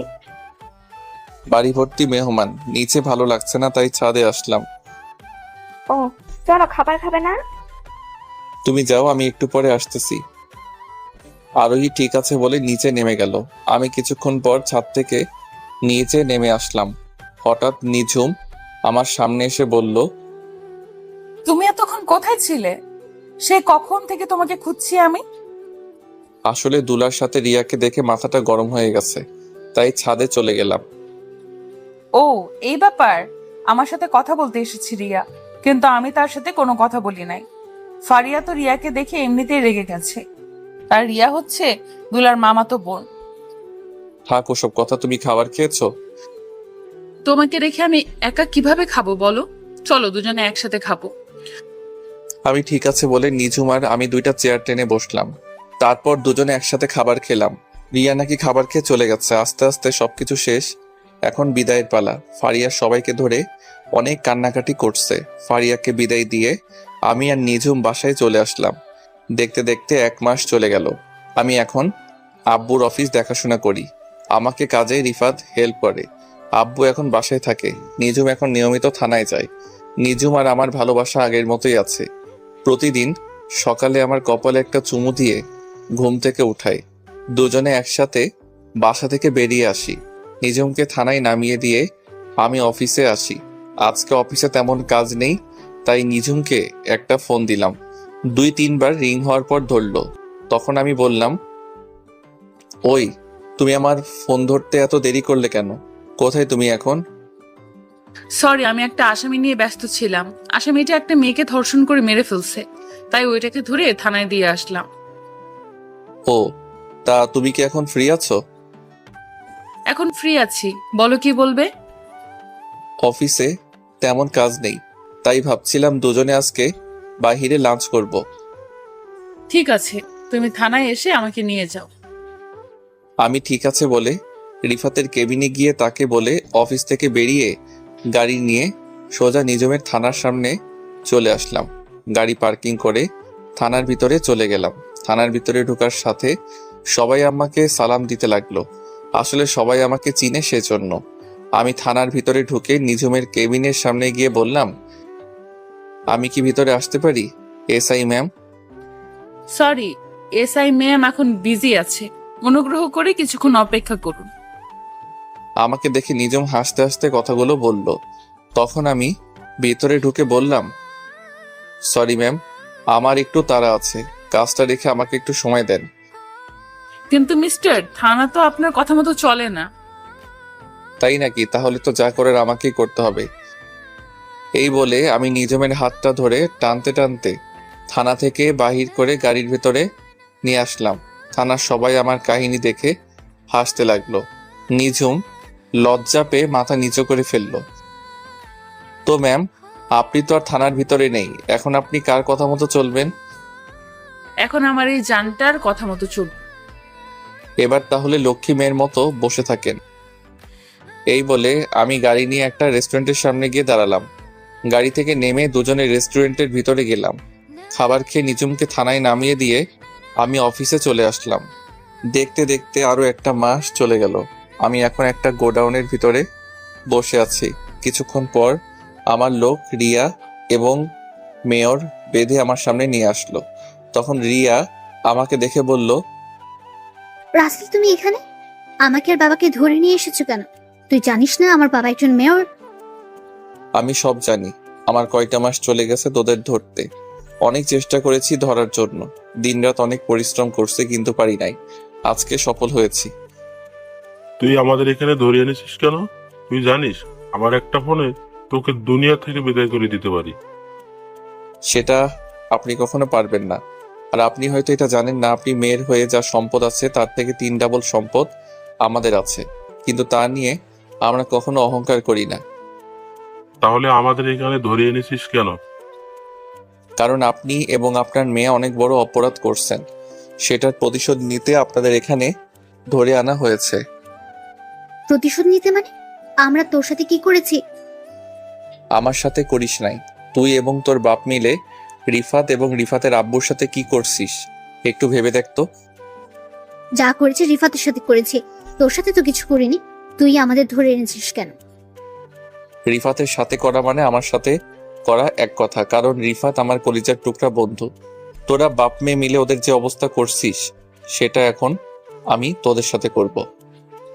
ওসব কিছু ভুলে যাও, এখন বলো তুমি কত টাকা চাও, আমি তোমাকে তাই দিব। আমার না টাকার লোভ নেই, আমি আপনাদের কাছে অন্য একটা জিনিস চাইবো, দিবেন? তুমি কি চাও বলো, তুমি যা চাইবে আমি সেটাই দিব। আমি বেশি কিছু চাই না, শুধু এখানে আপনার মেয়েকে একটা সই দিতে বলবেন, এইটুকু, আর কিছু না। এই কাগজে কি লেখা আছে? তেমন কিছু না, তুই আর তোর বাপ মিলে রিফাত থেকে যে সম্পদগুলো লিখে নিছিস সেগুলো ফিরিয়ে দিবি, এতটুকুই, আর কিছু নয়। আমি মরে গেলেও কখনো সই করবো না। আমি জানতাম তুই এমনটা করবি, তাই অন্য ব্যবস্থা করেছি। ভাইয়েরা, আপনারা কাজটা শুরু করে দেন। আমি আমার লোকগুলোকে বললাম, তারা মেয়রকে কারেন্টের চেয়ারে বসিয়ে শর্ট দিতে লাগলো। মেয়রের তো লাফালাফি শুরু হয়ে গেল। এটা দেখে রিয়া বলল, প্লিজ রাসেল, আমার বাবার সাথে এমনটা করিস না। তুই বল আমাকে কোথায় সই করতে হবে। আমি রিয়াকে কাগজটা এগিয়ে দিলাম, রিয়া সই করে দিল। এতক্ষণ যা কিছু হয়েছে সবকিছু ভিডিও করা হয়েছে। তারপর রিয়া এবং তার বাপকে রেখে আমরা সবাই চলে আসলাম। পরের দিন আমি মন্ত্রীর সঙ্গে দেখা করলাম, ভিডিওটা দেখালাম। মন্ত্রী সাথে সাথে রিয়ার আব্বুকে মেয়র থেকে বহিষ্কার করে দিল, তাদের বাড়ি গাড়ি ব্যাংক ব্যালেন্স সবকিছু নিয়ে নিল এবং রিফাতদের সবকিছু ফিরিয়ে দিল। আমি যে এত কিছু করছি এটা এখনো কেউ জানে না। এক সপ্তাহ পর রিফাতের আব্বু আম্মুকে তাদের সবকিছু ফিরিয়ে দিলাম। রিফাত এখন তার বাবার অফিস দেখাশোনা করে। আমি আমাদেরটা খুব সুন্দরভাবে চলছে এখন সবকিছু। রাতে সবাই মিলে খাবার খাচ্ছি, তখন বাবা বলল, সবকিছু তো ঠিকঠাক চলছে, এবার দুহাত এক করে দেওয়ার পালা। তুমি কি বলো রাসেলের আম্মু? তুমি ঠিকই বলেছ, এবার দুহাত এক করে দেওয়ার পালা। তাহলে তুমি একটা দিন তারিখ করে ফেলো। আব্বু আম্মু, আমি তো কিছুই বুঝতে পারছি না, তোমরা কিসের কথা বলছো? আমি আর তোর আব্বু সব কিছু জানি। নিজুম আর তুই দুজন দুজনকে ভালোবাসিস, তাই ভাবছি লুকিয়ে লুকিয়ে আর প্রেম ভালোবাসা করতে হবে না। তার চেয়ে ভালো দুজনের হাতে এক করে দি। নিজুম আম্মুর কথা শুনে বসা থেকে উঠে রুমে চলে গেল। আমিও আর বসে না থেকে রুমে চলে আসলাম। আমাদের দুজনকে এভাবে চলে যেতে দেখে আব্বু আম্মু দুজনেই হাসতে লাগলো। আজ আমার আর নিজুমের বিয়ে হয়ে গেছে, খুব ধুমধাম করে বিয়েটা হয়েছে। বাংলাদেশের নামি দামি সব লোকজন এসেছে। রিফাতের আব্বু আম্মু এবং ফারিয়া এবং তার জামাইও এসেছে। রিফাত আর আরোহী মিলে আমার বাসরঘর সাজিয়েছে, তাই ওরা দুজন আমার রুমের সামনে দাঁড়িয়ে আছে। তখন রিফাত বলল, জামাইবাবু, আমাদের পাওনা দিয়ে তারপর ভিতরে ঢুকতে হবে। বন্ধু আজকে নাই, পরে দিব। আমার বউটা ভিতরে একা একা বসে আছে, আগে বাসর ঘরে বিলাইটা মেনে নেই। বিলাই মারবেন, আরো কত কিছু করতে পারবেন। আগে আপনাদের পাওনার 50,000 টাকা দিয়ে দেন। বড়লোক মানুষ তো, এত বেশি চাইনি। কি 50,000? তারপরে বলছিস বেশি চাসনি? আরোহী তো ঠিকই বলেছে, 50,000 তো বেশি তো আর চাইনি। কি রে, তোদের দুই দিনের পরিচয় এত মিলে গেছিস, তোরা কিন্তু মনে রাখবি আমারও দিন আসবে, তখন কিন্তু 1 লাখের নিচে ভিতরে ঢুকতে দিব না। তোকে তো বিয়েতে দাওয়াত দিব না। আমি বিনা দাওয়াতে চলে যাব। তোর এত কথা না বলে টাকা বের করো আর ভেতরে যাও। কি আর করার, মানি ব্যাগ থেকে কার্ডটা বের করে দিয়ে ভিতরে ঢুকে দরজা লাগিয়ে দিলাম। কার্ডটা দেওয়ার পর দুজনে আর একটা কথাও বলে নাই। তারা ভালো করে জানে আমার কার্ডে 50,000 টাকার বেশি থাকে। দরজা লাগিয়ে ভিতরে ঢুকে সামনে যাওয়ার পর যেটা দেখলাম সেটা দেখে আমার গলা শুকিয়ে গেল। সামনে তাকিয়ে দেখি নিঝুম পিস্তল নিয়ে আমার দিকে ধরে আছে। তখন আমি বললাম, কি ব্যাপার, তুমি আমার দিকে এইভাবে পিস্তল ধরে আছো কেন? হারামজাদা, বাসর ঘরে ঢুকতে তোর এত সময় লাগে কেন? ওরা যা চাইছে তা দিয়ে চলে আসতে। তুমি জানো ওরা আমার কাছে থেকে কত টাকা চাইছে? জানি, আমি সবকিছুর ভেতর থেকে শুনেছি। রাত বাজে 2টা, 2 ঘন্টা পর সকাল ভোর হয়ে যাবে। বাসর করবে কখন? আমার ওই 2 ঘন্টা যথেষ্ট, এর থেকে বেশি সময় নিব না। কিন্তু তোমাকে তো আজকে বাসর করতে দিব না, তুমি ভেতরে দেরি করে এসেছো, তাই আজকে পুরো রাত আমার পা টিপতে হবে তোমাকে। সরি কলিজা, এই রাতের জন্য মাফ করে দাও। এই রাত একবার আসে। আমি কোনো কথা শুনতে চাই না, ওয়াশরুমে ঢুকে ওযু করে আসো, দুজনে আগে 2 রাকাত নফল নামাজ আদায় করে আসি। কি আর করার, এসআই বউ বলে কথা। অজু করে দুজনে 2 রাকাত নফল নামাজ আদায় করলাম। নিঝুম বিছানায় শুয়ে পড়লো আর আমাকে বলল তার পা টিপে দেওয়ার জন্য। আমি বিছানায় উঠে নিঝুমের পা দুটো টিপতে লাগলাম। কিছুক্ষণ পর আমাকে বিছানায় ফেলে দিয়ে গলা চেপে ধরে বলল, ওই হারামি, আমি যেটা বলবো তুমি কি তাই করবে নাকি? তুমি তো বলছো তোমার পা টিপে দেওয়ার জন্য। আমি বলছি তাই বলে তুমি সেটা করবে নাকি? জোর করে বলতে পারো না? আমি তো এমনি মজা করলাম, আমি সবসময় তোমার কথা মতো চলবো। আদেশ যখন পেয়েছি তাহলে শুরু করে দেই। শুরু করার আগে বললে না তো বউ সাজে আমাকে কেমন লাগছে? তুমি তো আমার কাছে সবসময় সুন্দর, খালি খালি এত আটা ময়দা মাখার কি দরকার ছিল? বিয়ের সময় একটু মারতে হয়। এখন লাইট বন্ধ করে আসো। লাইট বন্ধ করতে হবে না, আমার পাঠক পাঠিকা একটু দেখুক কিভাবে বাসর করতে হয়, তারা একটু শিখুক। তোমার দেখি লজ্জাশরম বলতে কিছুই নেই। তোমার পাঠক পাঠিকা বাসরতে কি করবে সেটা কি আমাদের দেখাবে? দেখাবে। আমি জানি আমার পাঠক পাঠিকা অনেক ভালো মানুষ। কি গো, আন্নেরা আমাদের দেখাবেন না? ওই দেখছো, তারা বলছে দেখাবে। তোমার মাথা বলছে। যাও গিয়ে লাইট বন্ধ করে আসো। কি আর করার, এসআই বলছে না বন্ধ করলে থানায় নিয়ে 144 ধারা মামলা দিবে। আমি বিছানায় থেকে উঠে লাইটটা বন্ধ করে দিয়ে আসলাম। বিছানায় এসে নিজমের পুরো শরীরে কিস করতে লাগলাম। নিজমের ঠোঁটের উপর হামলা শুরু করলাম, নিজমের পেটের উপর হাত বোলাতে লাগলাম। তারপর আস্তে আস্তে নিজমের শরীর থেকে সবকিছু খুলে ফেললাম। তারপর ইরানের মতো হামলা শুরু করে দিলাম। এটা কেমন হামলা বিয়ের পর বুঝতে পারবেন, অনেক দেখেছেন, আর দেখা লাগবে না। আমাকে তো এইটুকু দেখাবেন, বাকিটা ইতিহাস হয়ে থাকলো। দেখতে দেখতে আমার আর নিজমের সংসার ভালোই চলতে লাগলো। নিজম এসআই চাকরি ছেড়ে দিয়েছে, বাসায় এখন আব্বু আম্মুর খেয়াল রাখে আর আমি অফিস দেখাশোনা করি। এর ফাঁকে আরোহী আর রিফাতের বিয়ে ঠিক হয়ে গেল। আপনাদের সবার দাওয়াত থাকলো। রাইসা এখন কলেজে পড়ে, তো সবাই আমাদের জন্য দোয়া করবেন। আপনারা ভালো থাকবেন, সুস্থ থাকবেন। আজকের মতো বিদায় নিচ্ছি, ধন্যবাদ।